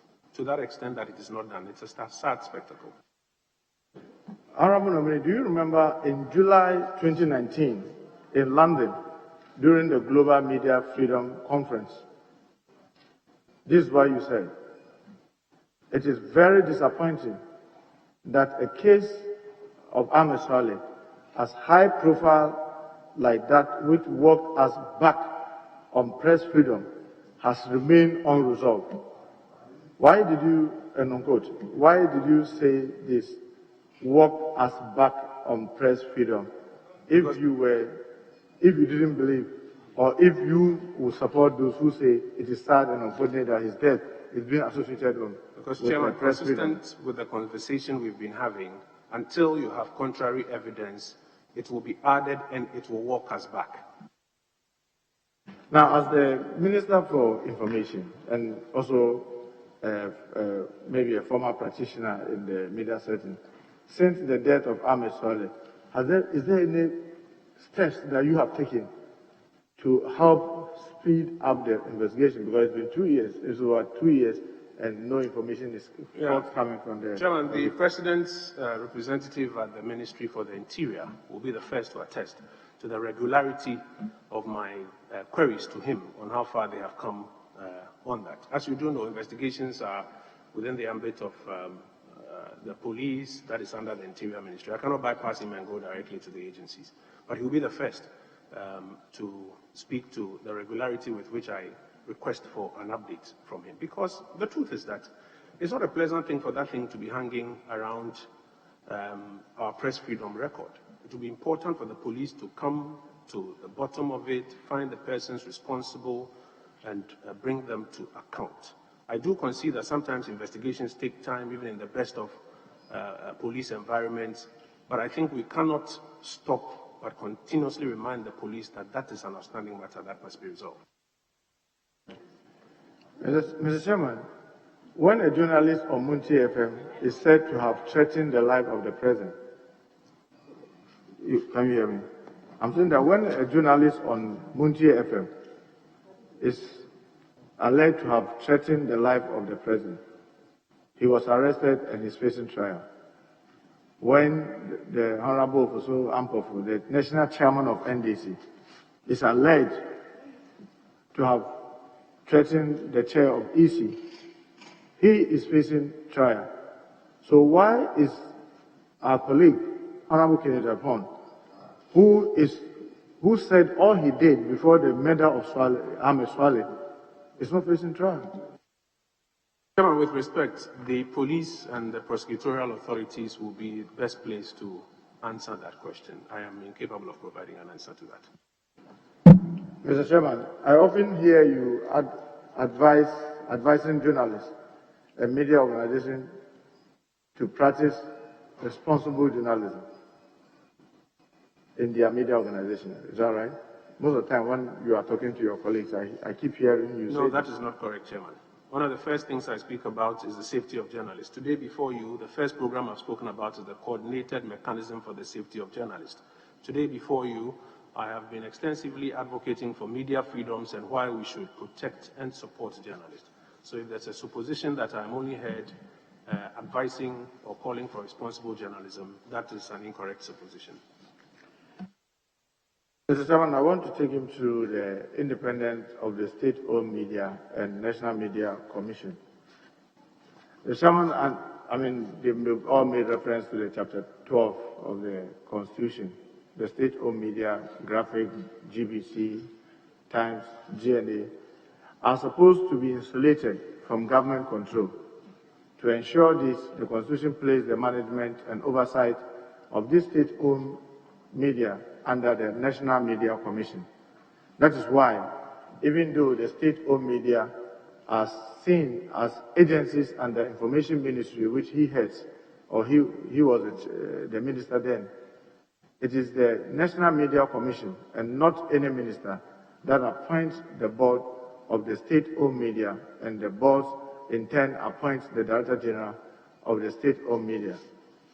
Are you aware of the letter that was written by the Minister for Communication to the Director General of Ghana Broadcasting Corporation, GBC, directing GBC to cede or give out 3 of their digital broadcasting channels?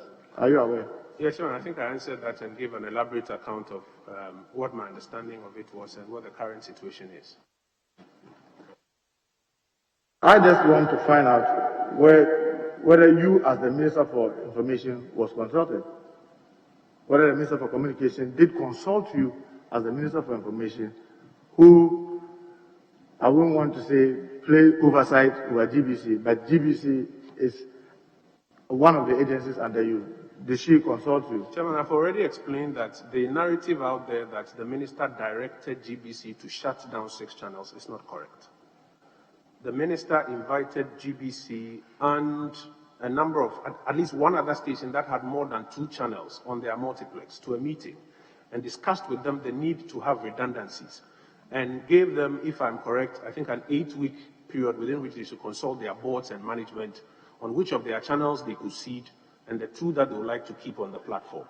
It was during this period that this story came out that the minister had directed them to shut down 6 of their channels. So, Chairman, I think that must be put in its right context. But specifically to answer your question, the minister consulted me that she intends to have a conversation with the channel operators to explore how they could create redundancies on the multiplex platform. So I was surprised when I saw the story out there that the minister had instructed them to shut down their channel, because the minister cannot do that. Are you saying that there's no any letter from the Minister for Communication to the Director General of GBC to this effect? It was only in a meeting and discussions? Chairman, I have cited a letter from the minister to the Director General capturing the conversation that took place at the meeting and reiterating the fact that in 8 weeks' time they should revert on which of their channels they would cede and which of the 2 channels they would like to keep. That I have cited. But a letter that says that shut down 6 of your channels, I have not cited any. And Mr. Chairman, you think that you being the minister under which the agency GBC is was not the one to do that, but Minister for Communication should just inform you to go ahead to do that, and you think that that is right? Chairman, the DTT platform is not operated by the ministry responsible for information. It's a platform operated under the Ministry of Communications. It is their platform, like DSTV belongs to MultiChoice, or MultiTV belongs to, I think, KNet, or any other transmission platform. So I could not have been the one creating redundancies on a transmission platform that is not under my supervision, number one. Number two, what the minister did was to consult me that this is what she desires to do in consultation with her team on that platform that is managed by them, and that she would like to engage with GBC on how to do that. And she proceeded so to do. And so the letter I cited, Chairman, as I mentioned, essentially was about that engagement. I have not cited a letter that says that shut down 6 channels, and that's why I make the distinction. Mr. Chairman, I want to find out from you whether the National Media Commission, whose mandate under our Constitution was to oversight GBC, was consulted. Chairman, I believe that that would be appropriately put to the Communications Minister. I was consulted. Because they are an agency under you, that was why I asked you, and you said that you were informed by the Minister for Communication. So you should be able to be in the know to know whether National Media Commission was consulted. Well, Chairman, as I mentioned, in my opinion, respectfully, the best person to respond to that will be the Minister for Communications. So you are not aware whether National Media Commission was consulted or not? Chairman, I have not said so. I have suggested that so the I'm best asking person you whether you were aware they were consulted the best person or to not. respond to whether or not they were consulted will be the Minister responsible for communication. No, but you are working with both the National Media Commission and the GBC, and you said here that the minister did talk to you or consulted you before engaging Ghana Broadcasting Corporation. And I'm asking you whether you are in the know that she did consult National Media Commission. This is a very simple yes or no. Well, Chairman, I do not have any information to that effect. So you are not sure whether she did or she didn't? I do not have any information Honorable to that effect. Chief Whip, please move on. He has answered that question about 5 times. What would you say to those who say the attempt to take over the channels of Ghana Broadcasting Corporation without consulting the National Media Commission was a usurpation of the powers of the National Media Commission and an attempt to disregard the National Media Commission in the affairs of the state broadcasters? Chairman, if there was no consultation, then that will be the case. But as I mentioned, I am not able to respond to that question as I said before you. What will you do as the Secretary Minister, if approved, to avert a situation of some of their channels being taken in future? Chairman, as I've mentioned, there's a GBC reorganization program which includes which platforms they will be operating on, how many of their channels they intend to put on those platforms, how they will be funded, what their legislation says. It's an entire program that the National Media Commission is leading for us to execute. It's my expectation that that program will respond to all of these outstanding concerns about GBC. Others are of the view that our current structure, where the National Communication Authority authorizes and supervises the authorization certificate of frequencies to FM stations and TV stations, should be something that should have rather been under the National Media Commission. What is your view on this? As in the frequency authorizations? Yes, authorizations. Chairman, I don't share that view. Oh, why? Because the usage of frequency is not just by media. And so a body that is dedicated to the management of frequency, distinct from the National Media Commission, which is a constitutional creature with its functions, is the best placed body to handle authorization matters. Mr. Chairman, in an earlier answer to a question about the Central Digital Transmission Company Limited, He said the process was not completed, and he believed that the implementation hadn't started. Just for the avoidance of doubt, I just want to be sure whether this was a public entity or a private entity. Honestly, Chairman, my recollection of the type of entity is not very clear. I honestly do not recall what type of entity that it was. There were, and that's why in answer to the earlier question, I said the parts of that conversation that I recall include the constitution of the board, which I wrote to the Honorable Minister about, which we are in the process of working on. Unfortunately, it could not be completed before the term ended. And this company was supposed to more or less regulate the flow of the TV channels in the country, is that right? No, if I heard the Minister for Communication right, even though she's not sitting in the chair, that it was just providing an asphalt for every vehicle to be able to pass on, whether it is an articulator or a Kia or a taxi. So that it's just a provision of asphalted road that will be accessed by everybody. Chairman, my recollection is that the Central Digital Transmission Company Limited is not a regulator. It's a transmission service company where companies that are authorized plug in and transmit their content through their equipment. So you are not sure whether it's a public entity or a private entity? You couldn't answer. Chairman, I have answered earlier by suggesting that my recollection of the type of entity is not clear. I do not recall what type of entity it was. What I recall was to do with the issues of the board constitution, which I made representations, and which and other matters are still residual matters that we expect. Mr. Chairman, if you were sending reps to a board, I thought it's only fair that you should be interested in knowing which board you are sending your representative on. Chairman, we were not sending reps to the board. We were having a conversation about the composition of the board of the company. And we made representations to that effect of what we think the board of the company ought to look like and who should be on the board.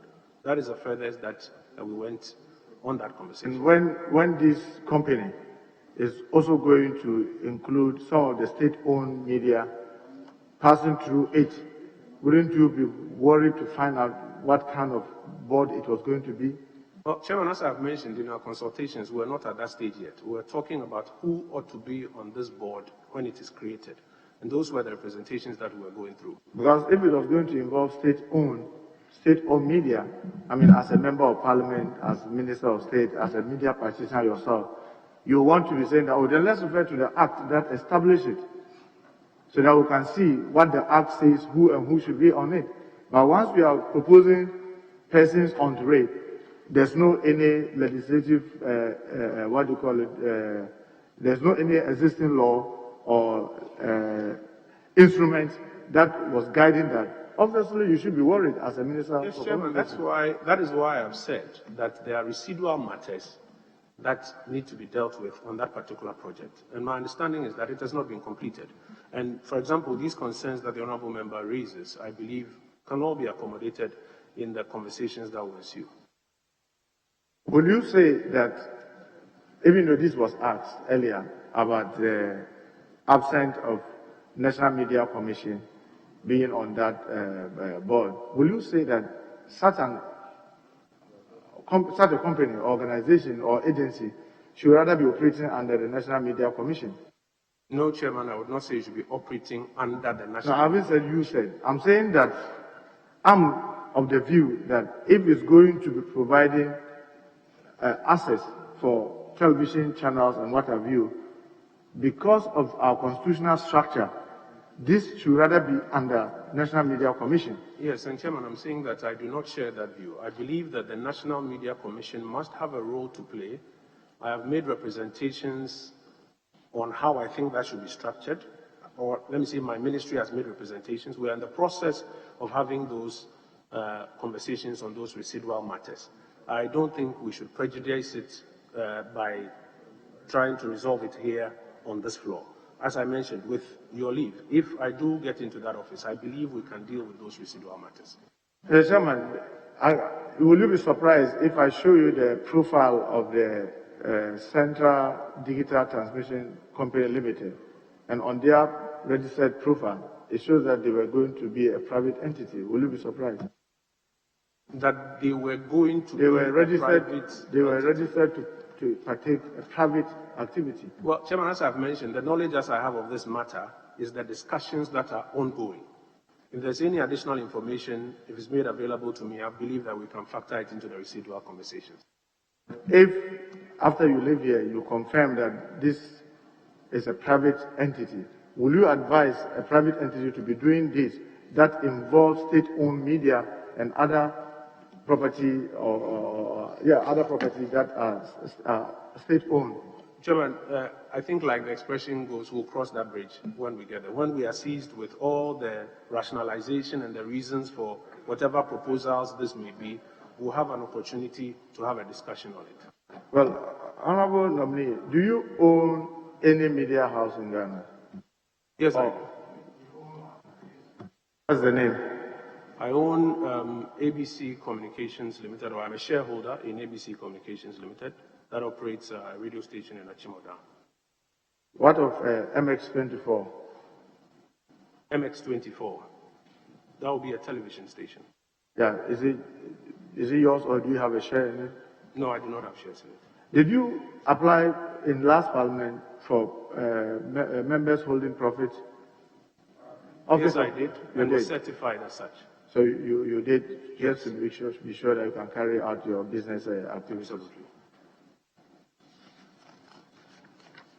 Only the Chairman, just have you declared your assets as required under the 1992 Constitution? Yes, I have, on the assumption of office and upon the exit of office. All right, thank you.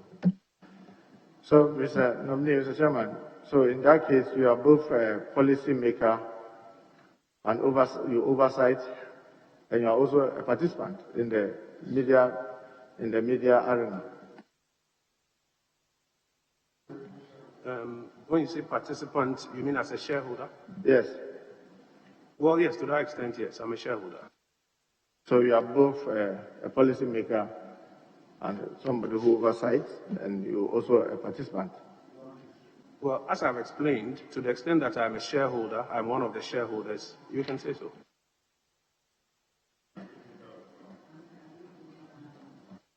Mr. Chairman, I just want to find out the television station, when was the frequency issued? When was the frequency issued? The frequency for the television MX24 issued? I would not know.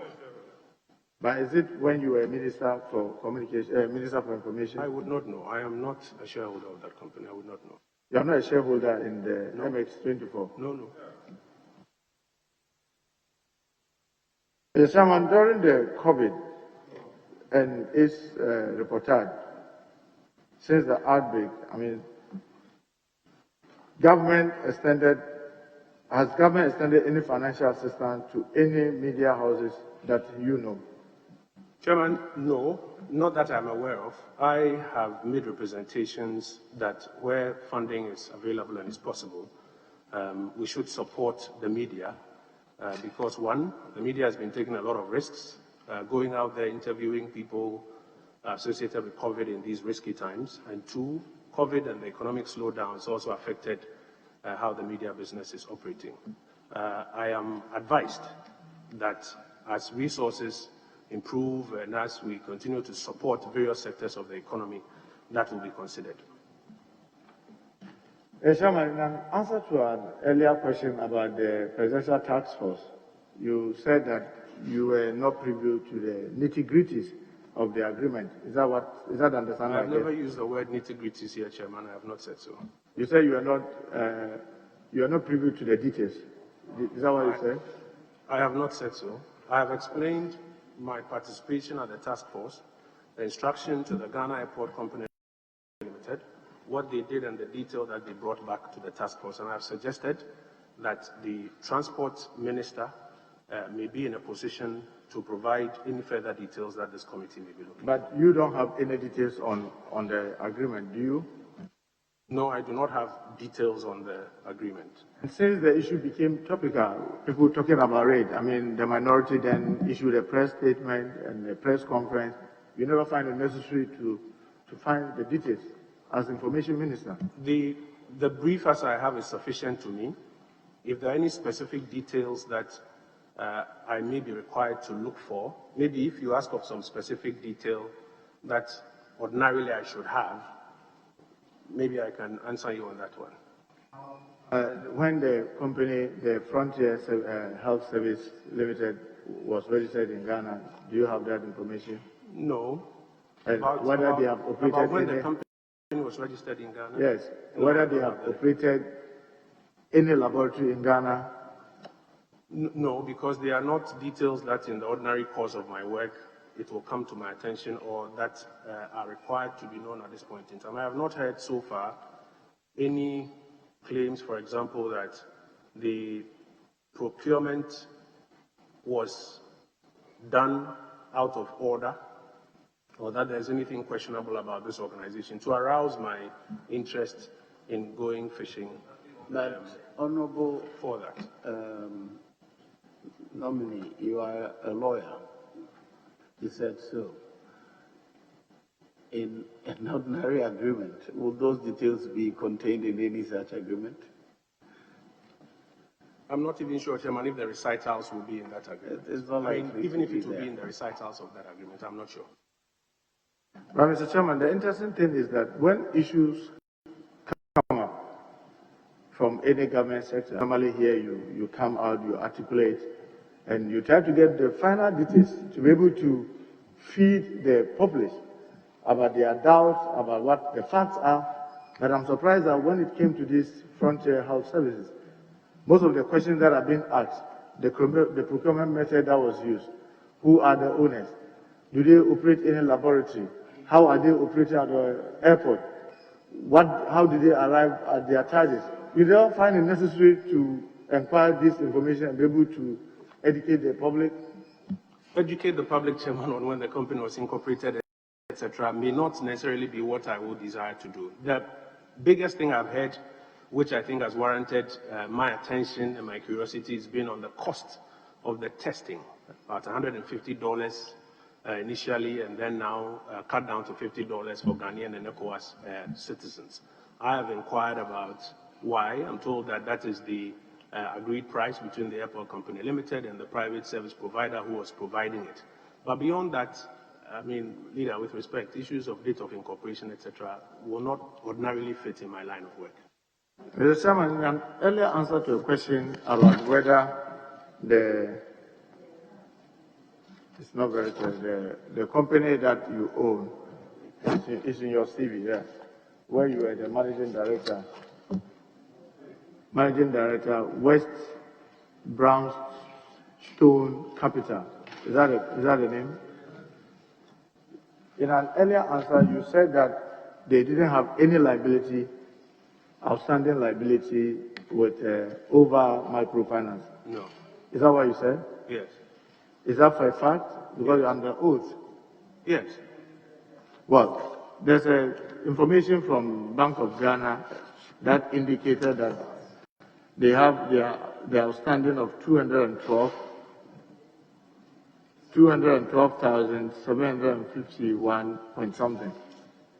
Is it accurate? No, I would contest that. And I would believe that if this is information that you desire to verify, I'm sure the Bank of Ghana can verify whether this is true or not. But you are also a majority shareholder in the over microfinance. Yes, that's what I referred to. My company was a shareholder in it. And did you borrow from Unibank? Did I do what? Yes, the operations of the over microfinance. Did I borrow from over microfinance? The over microfinance borrow or took any loan from Unibank or Unisecurity? I would not have the full details on who they took a loan from. But you are 82% shareholder in there, right? Yes, but there are directors and managers who run the organization, Leader. And if before that company could take a loan, obviously the directors will have to be in the loan.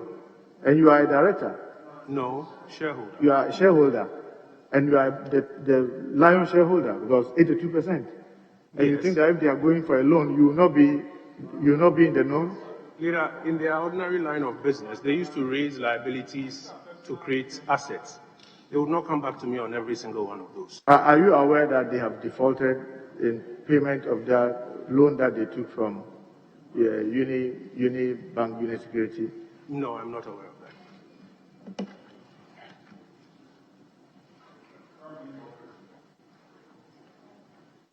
that. Mr. Chairman, very lastly,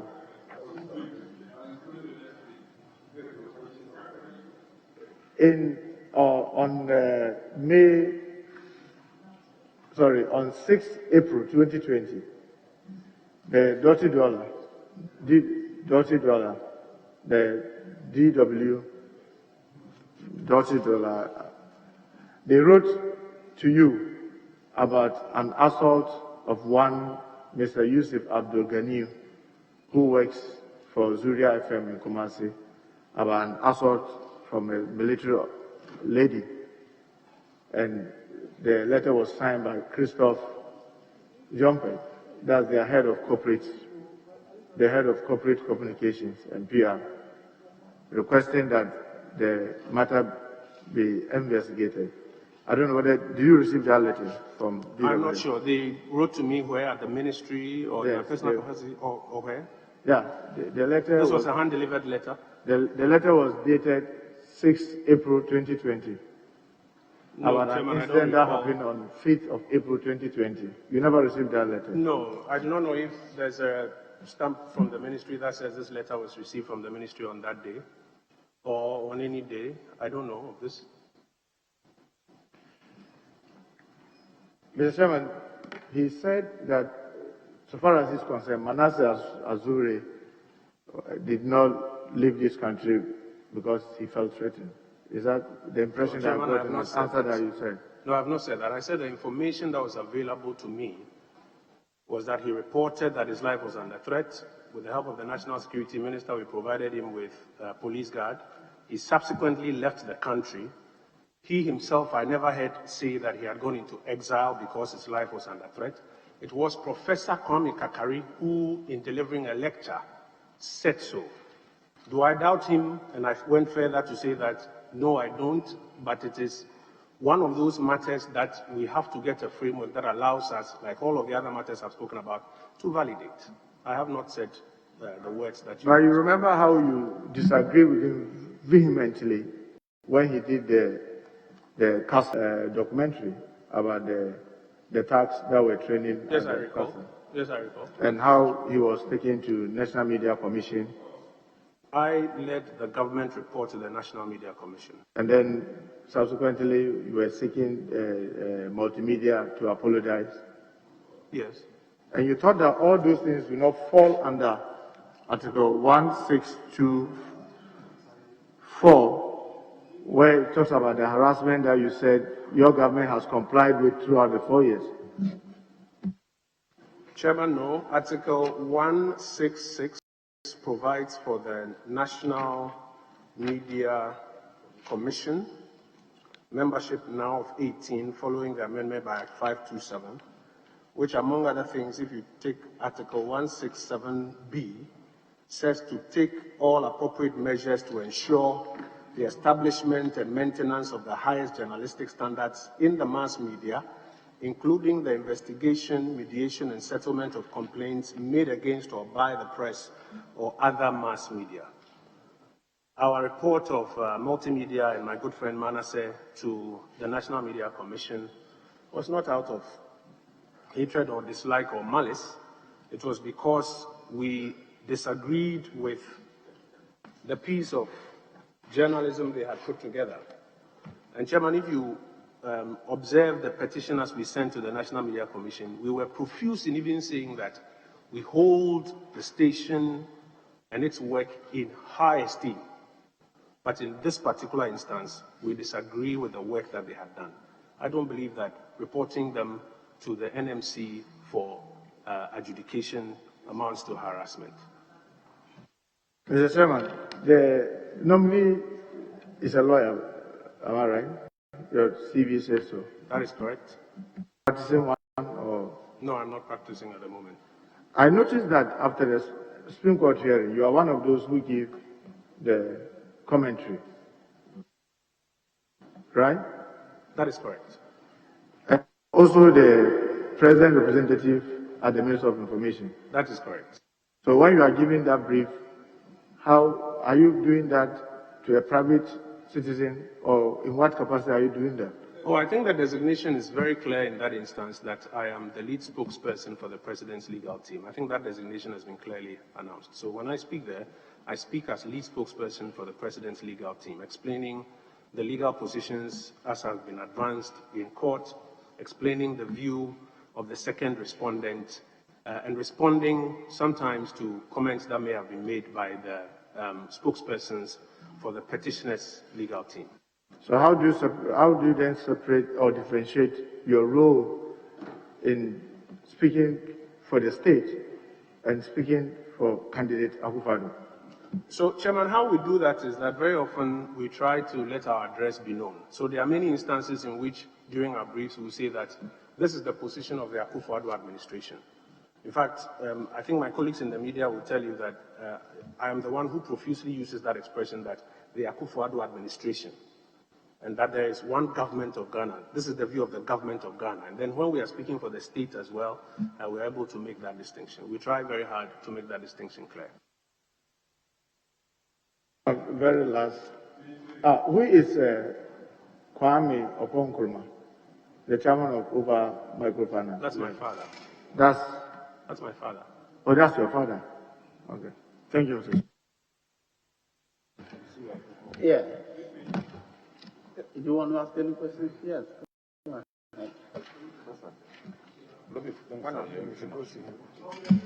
Okay. Chairman, Kojo, I knew about the Ghana Publishing Company some time back, and if you compare the current state of the Ghana Publishing Company, there's a clear, dramatic improvement. Are you able to tell this committee what has been your role in terms of contribution to the current state of the Ghana Publishing Company? Chairman, so the company has a board and has a managing director. Our work at the ministry is limited to the kind of direction and facilitation we provide for the board and the managing director. So, for example, when they requested for some policy support in acquiring new equipment after board approval, we're happy so to do. And then when they came forward requesting for policy approval to go into security printing, we ferried same to cabinet, got the approvals, and then ensured that same happened as well. Honorable nominee, the Information Service Department, clearly with the passage of time, in my view, cannot remain what it is. There should be some changes in the operation and the kind of staff we even employ there. What transformational efforts have you thought of or seeking to employ, if you are gracious enough to be given the nod by this committee? Chairman, as I've mentioned earlier, we've already rolled out the ISD transformation program, which seeks to reorganize ISD into public education, RTI, research, and public relations. And we've already started work on that path. I spoke about what we've done with the PROs, what we've done with research, and now what we seek to do with the public education division. In the second term, the idea is to go full throttle in execution. Honorable nominee, I witnessed how you coordinated government response to COVID-19. How effective has it been, and are there any lessons going into the future? I think one of the first lessons is that we can use our own to solve problems. You know that the president's team that is put together is made up of Ghanaians who are showing their abilities and their excellence in various areas. It is, for me, a major lesson that we don't always have to rely on the West to find solutions to our problems. I think another lesson is the urgency of the now in dealing with crisis situations like this, so that when London is burning, we don't sit and fiddle our thumbs as leaders. Those will be two quick examples or two quick lessons that I draw from how the president has led this enterprise. Honorable nominee, the president, in his wisdom, commissioned the national framework for the prevention of extremism and terrorism, which I'm sure you are well aware of. What specific steps do you envisage going into the future in terms of adoption and practicalizing this framework? Well, in terms of my area, one of the things that is required is public conscientization. Because if the public is not aware of the risks of terrorism, etc., it may even be walking around in the community and they may not pick it up. Extremists sliding into communities, seeking to radicalize some of our population may not be picked up. So in my area, one of the big things is the level of public sensitization we can bring to bear so that people can know and participate in this. Honorable Dobini, I recall, I think the 7th Parliament, I served on the Special Budget Committee, and there was a concern about monitoring of our media landscape, and that the National Media Commission was seeking to procure a particular gadget of substance to facilitate the monitoring activities. I don't know how far this has come, and if it is known to you, what has been done about it. Yes, Chairman, the National Media Commission shared with me their costings for that project. Our expectation will be that as we get into a new budget cycle, we can advocate for them to be given those resources to execute this. Chairman, I'm grateful. Thank you.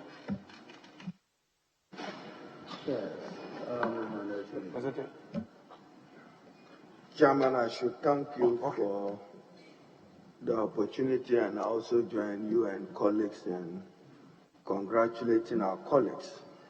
But just taking it from where the Honorable Muntaka ended, Oval Microfinance Limited, you have a legal background. And have studied corporate law. Is it not the case that in many instances that companies have to borrow, it is supported by 2 resolutions, including shareholders' resolutions as a practice? Chairman, I think it's the directors rather. There may be some exigent circumstances depending on ticket levels that may go up, but I think normally that's the director's job. Yes, I say board resolution and shareholder resolution. I'm just finding out. Chairman, my corporate law knowledge is that mostly it's board resolution, but depending if it's some extraordinary escalated matter. You are a member of the Presidential Task Force on COVID, as you indicated. Yes. The government procured a number of PPEs. Is that the case? Yes. Can you just share with this committee how much it costs procuring a mask from your ministry? Just mask. How much did you pay for it? Chairman, unfortunately, I don't have the per unit cost of a mask as I sit here before you. It's something I can find out. You undertook procurement of PPEs. I'm aware of that. Who, me personally? No, the ministry and the Presidential Task Force and other stakeholders. Yes, but I personally do not know the cost per unit of a mask. Perhaps the persons who are at the forefront of the procurement exercises will know.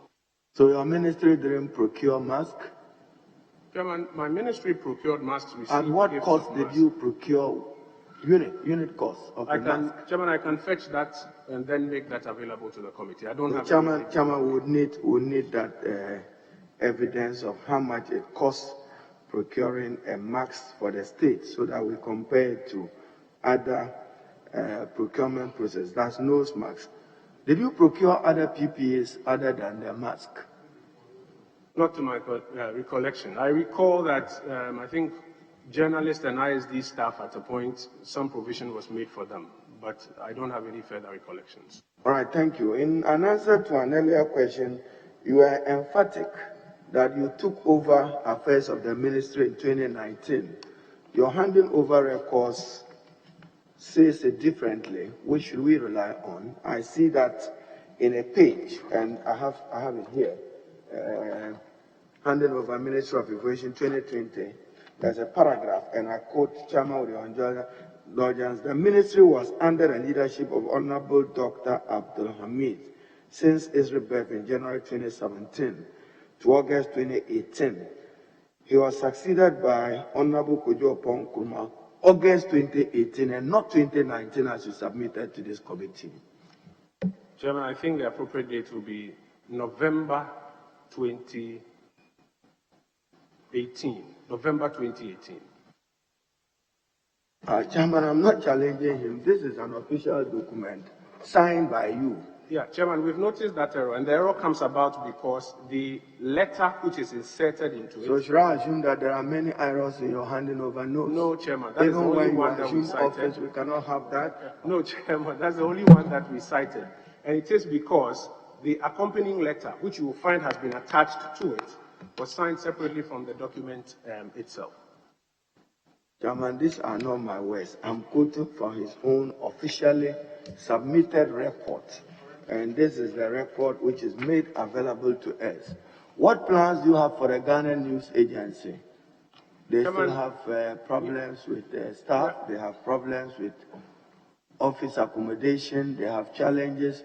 You know what Reuters is doing. They can link up with many of those major international links. What specific plans do you have for the Ghana News Agency?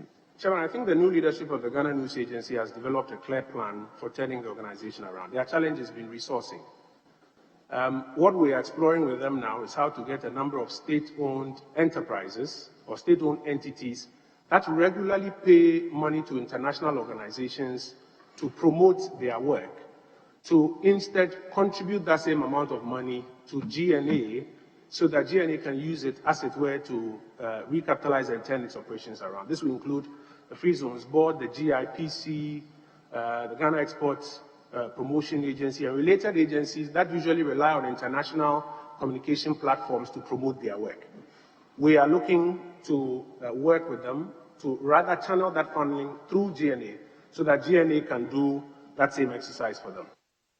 Are their staff, just like many other staff at the Information Service Department and others, as captured in your report, suffering from the general unattractive conditions of service? Is there anything you can do about it, or generally public service of Ghana?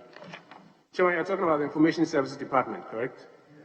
Yeah. ISD, all the entities under you, I see unattractive conditions of service. So for ISD in particular, we've managed to get them a new scheme of service, which steps up their compensation and the environment within which they should be working. For GNA, I've just spoken to how we hope to get resources injected therein. GBC, I think I've spoken to it. Ghanaian Times is what we are working with their leadership on. They have had significant changes in leadership, which have made it difficult for us to get their buy-in on the proposals we have. As I've mentioned, specific to the state-owned media, we can recommend and suggest, but because of the creature that they are, we cannot, as it were, force things on them. Chairman, I further will note that there is general lack of interest and enthusiasm in local sports, particularly football. I know you are not essentially responsible for football, but because you are, your mics are, because you are responsible for information, what is it that we can do to raise new consciousness and interest in our local sports? And what will you do as minister to enhance that? If my memory is correct, in the UK at a point in time, the mandate of sports was commingled with, I think, media and culture. Because I think the view was that media is a good tool for promoting sports.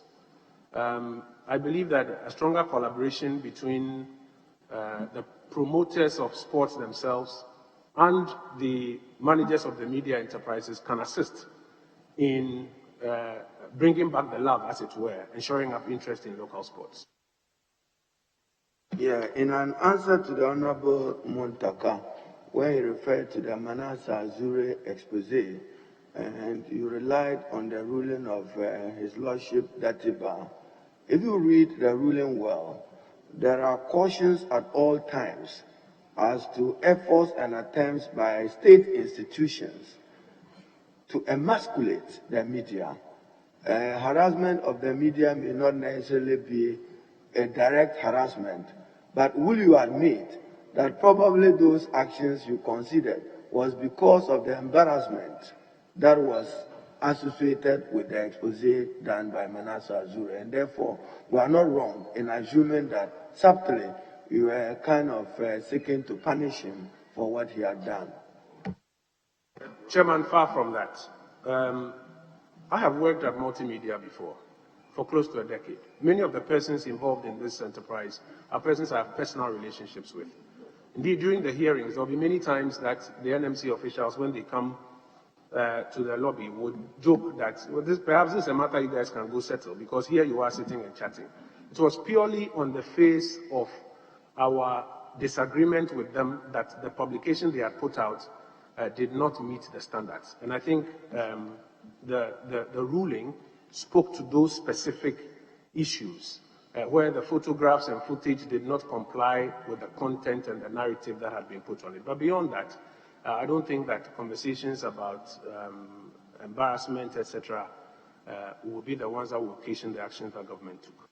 Chairman, may I require from the nominee, Ghana needs to be branded.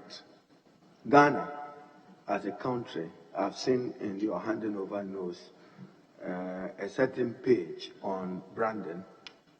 And as we all just drive outside here, if you drive just by the United Kingdom embassy offices, you see outside it, soccer, Great Britain, innovation, Great Britain. Just as we drive, when you pass GIJ and you read to your left, that is an act of trying to sell their country. I appreciate that it will not be an individual effort. You will need to collaborate with the Ministry of Tourism, the Ministry of Communication, and others, even Ministry of Trade. I recall that the Honorable Hannah Tete at the time, probably that's even the day we lost President Mills, if I recall, 24th July 2012. What branding plans do you have for Ghana? Chairman, branding is a very technical area. Even the concepts to use, the ideas to use. The examples that leader cites, even if I'll hazard a guess, themes that they have come up with after extensive research and consultation. Our general idea is to have a recognizable identity for Ghana on the global stage that pushes trade, that pushes the export of services, that pushes investment attractions into the Ghanaian jurisdiction. In 2020, we had hoped to commence fully the Brand Ghana exercise until almighty COVID hit us all. Our hope will be that as we get out of this COVID wave, now that vaccinations, etc., are in the pipeline, we can get back onto it. But the idea will be to broadly outline the themes and to find the skilled people here within the Ghanaian jurisdiction who have done a lot of these campaigns for private sector to take this and lead this, including Advertising Association of Ghana, etc., so that that identity that we are looking for, we can sell on the global stage. Do we have an advertising bill in Ghana? Advertising bill. No, Chairman. What we do you see the streets, unregulated, district assembly, municipal and metropolitan assembly, everybody is selling something on the wall.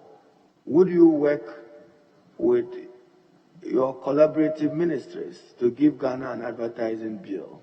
So, Chairman, in an answer to an earlier question, I mentioned that I've seen the first draft, but it was withdrawn by the AAG to tidy up, and I'll be more than happy to support them and work with the minister responsible for trade so that it sees the light of day. But, Chairman, on the south side, there are some of the other issues that the local authorities can also help regulate, including indiscriminate posting of bills, etc., or medians at the local level. That can also be handled in the interim at the local level. Thank you. Have you visited any local FM station belonging to GBC outside Accra as minister? Yes, Chairman. I mentioned earlier that even for the reopening of the GBC station in Yendi, I myself was the first person to go on air on that station, even after its reopening. This probably may not be yours directly, but again, you are referred to the Central Digital Board, and you and your colleague, the Minister for Communication, if you check your records well, yes, we have built a digital infrastructure which was supposed to transit Ghana from analog radio to television. We expected that there will be improvement in the quality of radio and television. I see that the Central Digital Board, as far as I'm concerned, is not backed by any legal framework. Will you give legality to it? As I mentioned, there are a number of residual matters, including that. I'll work with the minister responsible for communications on it. Because, Chairman, why I raised it, at the time that we initiated the transition process following the Antalya Declaration, there was a committee. I can recall 2 or 3 names. I can't get all the names, but I recall there was a committee where National Media Commission was represented by one Banama, one Fianku representing the National Communications Authority, and one Dr. Ikarios representing GBC. Therefore, the concern that the Honorable Muntaka raised, stakeholder engagement. This is a national infrastructure. Therefore, you cannot be doing this, and I'm not saying you, without the input of the National Media Commission and the Independent Broadcasters Association. Can we be assured of that, the 2 of you, that you may be supervising that infrastructure for the Republic? Can you give us any assurance? My assurances, Chairman. Chairman, I can understand that my colleague has been commended. Ministers for information can also be ministers for disinformation. Yours is to trust in what you are saying, to trust that President Akufo-Addo, when he says $1 million per constituency, he would honor. When he is struggling with the reality checks, do you struggle with your tongue? Chairman, I'm not sure I got the question, but please come again. I say when he's struggling with implementation, because $1 million will now manifest about 5.8 million Ghana cedis times a year, times 275. Now, you as Minister for Information have a difficulty selling that. I say, does it make you struggle with your tongue? Well, Chairman, as I mentioned earlier, I work with briefs as I receive them from across government. Leader has been very experienced in this political exercise, so he will know that you rely on the briefs that you receive to do your work. Where new circumstances are occasioned, you must get updated briefs and seek to get the answers and be able to explain them as honestly and as clearly as possible. That is the challenge of any information minister, and it's a challenge that I wake up every morning seeking to surmount. You recall the events of 14th August 2020, Papa, you remember that? Yes, Chairman, I do. And you now will recall why I raised fundamental objection to your use of the language. We hold these offices in public trust. And there is a parliamentary debate, I'm holding the Hansard here, on a motion of the government of Ghana seeking to monetize its mineral royalties of up to $1 billion. Fiduciary duty. Then you sought to reduce this to a triple, $1 billion, and your debate is about an innuendo which is shared in social media. What do you have to say to this? Chairman, as leader will recall, on that fateful evening, when his objection was raised, you were in the chair. I voluntarily sent word to you that I would like to apologize and have it expunged from the record, and you gave me leave so to do. As leader will recall, right in the division room here, when he stepped out, I approached him and expressed again my apologies to him. Because, as I argued, I had no intention of reducing the quality of the debate. Indeed, if you follow my entire debate, I had made my submissions on the substantive matter. It was in the end that my good friend George Napo from the other side is the one that I took a gest at. And right that day, I asked for it to be expunged from the records. No, so I'm not talking about jabs. We all do it on the floor of Parliament, but I'm saying that the magnitude, the weight of the matter that we're debating, $1 billion to be mortgaged. You even argued, I'm still holding the Hansard, that it was not debt, but another way of debt financing, in my view, with my little finance background. I would disagree with you intellectually at that level if you say that is not debt. But whilst looking at it, I just want you to appreciate. I heard some Ghanaians took me on, they took you on. Momentarily, you cannot, in public service, $1 billion, then you are talking about who does what in social media. I'm just explaining to you what my emotional offense was. Chairman, I hear Leader loud and clear, but he will recall that even on that day, he didn't have to explain it to me. But I went to him to express to him that I did not intend to derail the debate in any way. Leader has known me for many years, even before I came to this chamber, and he knows that ordinarily we would not debase a conversation of that nature. And indeed, as he mentions, the official record before him captures my submissions on the substantive matter. So, Leader, you have my assurances. Minister for Information Designate, what's Ghana's standing in respect of COVID asset this evening? COVID, where are we? Leader, I've been here for a few hours. I may have to check the latest numbers. Where the numbers change. The last time I saw was about 7,000 plus. But between then and now, it is possible that the numbers would have been refreshed on the website. And I may have to refresh my notes before I can accurately answer that question. Is a new variant in Ghana? Can you confirm or deny? Yes, Chairman. The Ghana Health Service has acknowledged that the new variant is in Ghana, and it has a higher rate of spread and a higher disease burden, and we're all encouraged to be more compliant of the preventive etiquette. Now, RTI, my interest in it is as a tool and instrument to combat corruption and to enhance greater transparency and accountability in the delivery of public services and goods. Having taken off with that legislation, what are some of your constraints as minister? Well, Chairman, not every public institution is eager to admit RTI officers as we send them or eager to designate as we require. And that is one of our challenges. We've had instances where you post RTI officers and organizations return them under the guise of we don't have room, we don't have furniture.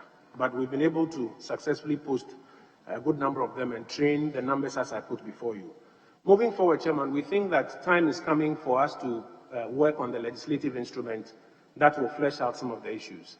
The RTI Commission has made representations to us that they would want us to discuss eventually if, with your grace, I do become Minister responsible for information. For example, how the Act will apply to private sector is one of the issues that under the regulations, in accordance with Section 83(2) of the Act, we would have to look at.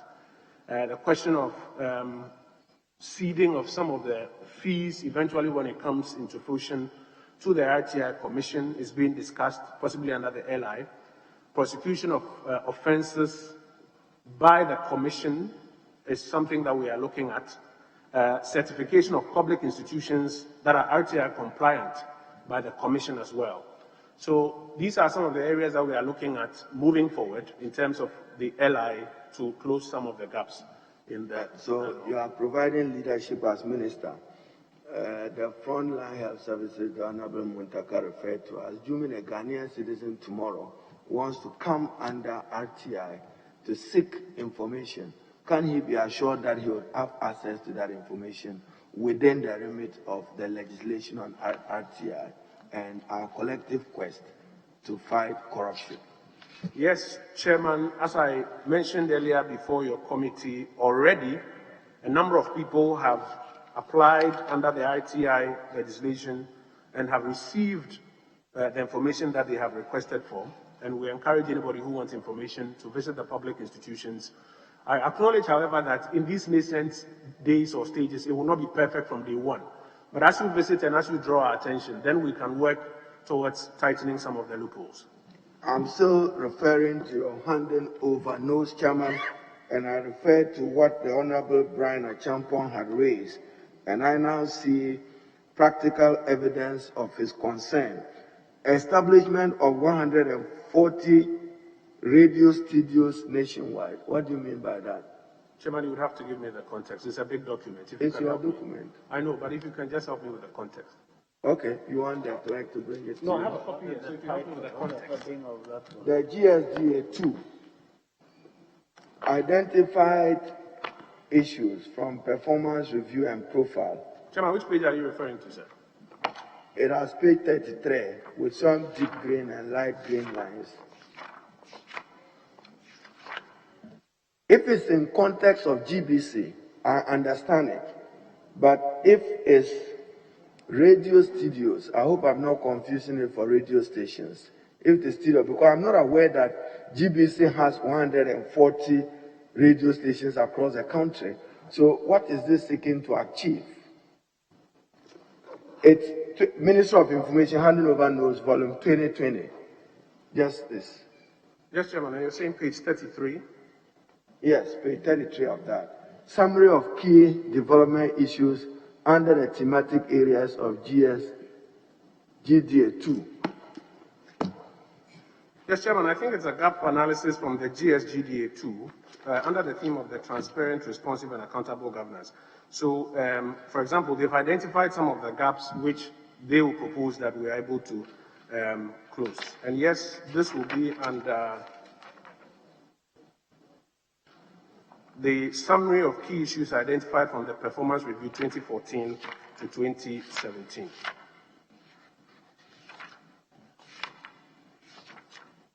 All right, thank you. Chairman, I should be concluding. And I'll conclude relying on a quote that the Honorable Obi Amwa and my good self earlier referred to. And in your answer, you were emphatic. Yes, my understanding of the Constitution as I read it, Article 162, and I always preface it with my popular observation that your right to speak ends at my right not to listen. Therefore, moral limitations, not constitutional limitations. Now, in your answer to the Honorable Mahama, Moral limitations. yes, in your answer to the Honorable Mahama Ayarga earlier on, when you started, you said constitutional censorship. That can send shivers to persons who may not understand what your real intent is. Because to the extent, yes, there are limitations, I've just given you one, but the likelihood of persons exercising state authority interfering with the work of the media and seeking to emasculate them in the name of national security is high. But what I would appreciate when you are responding to the Honorable Agalga, probably this is my view, you could have used the Rwandan example. You are not obliged to think the way I think anyway. You know, when you gave me a good answer to limitations based on other people's rights and freedoms. We all know what an FM radio did to the social cohesion and stability of Rwanda. Yes, there are. But he referred to Mantambu, is that what you said? Mantambu FM in Bimbila. Now, not you. If you have Mantambu close for reasons of national security, and a different FM station is operating in the same Nanumba or Bimbila, then Article 296, are we exercising our discretion in a manner which is fair and in a manner which is candid? Generally, I would acknowledge that you are communicating well. It's just that it's difficult. You are like the Dagumba, they call them the Lunsi, those who, it's difficult. When a government has a bad economy, communication and speed cannot end it. So I wish you well as you prepare, and we'll see what we're able to do. And I can only thank Chairman for the opportunity. But those other references that you say you make available to us, would appreciate every other documentation. I wish you well and thank you, Chair. Yes, Honorable Deputy Leader. Mr. Chairman, thank you for the opportunity. Honorable nominee, graphic.com.gh,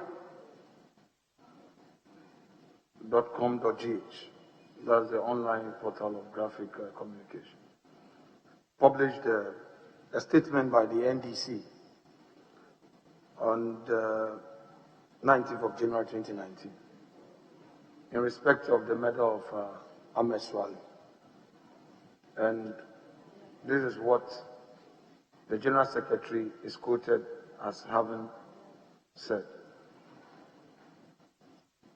A statement, quote, a statement signed and issued by the party's General Secretary, Mr. Johnson Asiedun Katia in Accra yesterday, said, quote, this heinous crime has shaken the Ghana to the core and has potential to reverse the gains we have made in the promotion of press freedom. The NDC added its voice to the many calls by well-meaning Ghanaians on the security agencies to ensure speedy apprehension and prosecution of the perpetrators of the cowardly acts. It goes further to quote, we decry the recent spate of violent crimes resulting in the brutal murder of 5 innocent Ghanaians within the last 1 month. According to the statement, the impunity and nonchalance with which those murder has been carried out pointed to an emboldening of the criminals behind them. We have also noted a public outcry and demand for the arrest of Kennedy Ejapong, MP for Asen, whilst taking a serious view of his call for the assault of the late journalist and agreeing in principle with his questioning for possible involvement in this crime. We caution against the mere scapegoating of Mr. Ejapong as a ruse to cover up a potentially more sinister plot behind this killing, the statement said. Now, what is your reaction to the position by Honorable Johnson Asiedun Katia that Mr. Kennedy Ejapong should not be a scapegoat in that matter, but that the state security agencies should look at it broadly as a heinous crime and investigate same accordingly? Chairman, as I mentioned earlier, to the extent that some conclusiveness has not been brought to this matter, the matter will be at large. And in what the Deputy Leader has read to me, it appears that the General Secretary of the NDC is suggesting that a particular angle of that conversation, which is the Kennedy Ejapong angle, may hold no bearing on the substantive matter, and that it may just be something that, if you follow, will deny you the opportunity to find the real culprits. But this is exactly the point I was making earlier. But then you have different people having different views on it. And that is why it's important that the state has a mechanism for doing so. Because if the General Secretary of the NDC is of the view that Mr. Kennedy Ejapong is not involved and that following him will cause you to miss the real matter, and other people hold other views, unless you do that proper investigation and get to the bottom, we will be speculating. Chair, in an earlier question by Mr. Ablakwa, he stated, quote, that you had indicted the NDC government in your statement for having failed in its regulatory supervision of our financial sector, leading to the subsequent lockdown. Now, this position of indictment, as he coded you are to have taken was actually a position taken by President John Dramani Mahama when he addressed us on the State of the Nation 2016, that Bank of Ghana officials failed in its supervision of the financial sector. So I want you to clarify, were you basing your statement on that indictment by the former president of his own administration, and for that matter, the Bank of Ghana, or this is a position that you are taking to indict his government? No, Chairman, as I think I've mentioned even earlier, I don't even speak for myself per se. I speak for the government or the administration or the state. And in my answer to his question, I mentioned that there are a number of reasons that have been explained in times past. Now, Honorable Nominee, I asked this question with a lot of passion. And this is the third time I'm asking this to a nominee. You know, government has placed restrictions on some drugs, importation of certain drugs, and giving the space to Ghanaian pharmaceutical companies to manufacture. Yet, labels and packaging are still imported from India and China. We know you've talked about assembly press. You've talked about graphic communication and some other media outlets. Graphic communications has capacity. Assembly press has capacity. Most of our media, print media houses, depend on companies that have printing capacity to feed us with news. The minister designate for health assured this committee that he would take steps to ensure that the pharmaceuticals at least give opportunity to our local printing press. That area comes under your domain directly. Can you assure us that you will proactively work with him to ensure that our local printing press get that opportunity? You have my assurance, Mr. Chairman.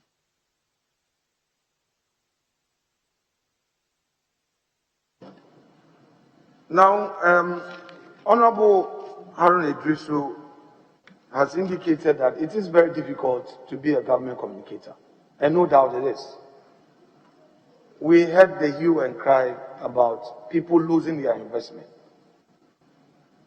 How did you see the reactions of Ghanaians to the relief of 22 billion that government injected by way of paying people who had lost their investment? How did the narrative change? Everything that government does is subject to feedback and different perceptions. And so you cannot take it for granted that because you believe you are doing something good, that will be the end of the matter. For us, what is important is that we consistently inform and educate and respond to queries and questions that may come up. So we don't get worried about how the public sees A or B or C or X or Y or Z. Our focus is to ensure that we do education. That's it. But were Ghanaians happy when eventually that relief came from your feedback you had? I'm saying to you that you can't take it for granted. So what you have to do is to consistently educate and inform the public with the expectation that in the end, the majority of the people will understand the message that you are putting across. I'll give you an example. Very well. So finally, COVID reliefs. NBSSI is on record to have disbursed 500 million cedis directly through Momo. Chairman, this is not the first time the deputy leader. The last time you quoted 528. Why is it 500 today? Then you said correctly. You said 500. We follow you. Honorable leader, I have the exact figure here. 502 million 500,000 to 288,000 beneficiaries. I have it here. It's on their website, and I have it here. You can check MBSSI website. These monies went directly, not through any political channel.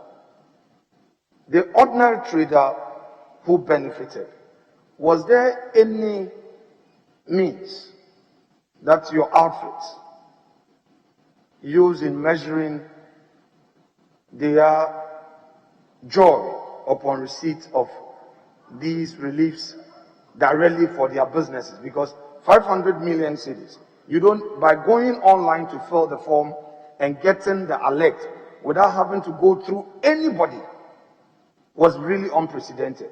Was there a mechanism of measuring how good this news was to the ordinary trader at Mokola? Well, Chairman, the research exercises we conduct, in all honesty, have not set out to get answers to that question. I'll take that as a cue, that perhaps moving forward, we should get some empirical answers to that. I appreciate the opportunity. All right, honorable member. We said we would try and do 3 hours. This is 4.5 hours. That's how disciplined we are with our time management. We'll try, but thank you for attending upon the House and for enduring us. Thank you, Chairman. You are discharged. Thank you, Chairman.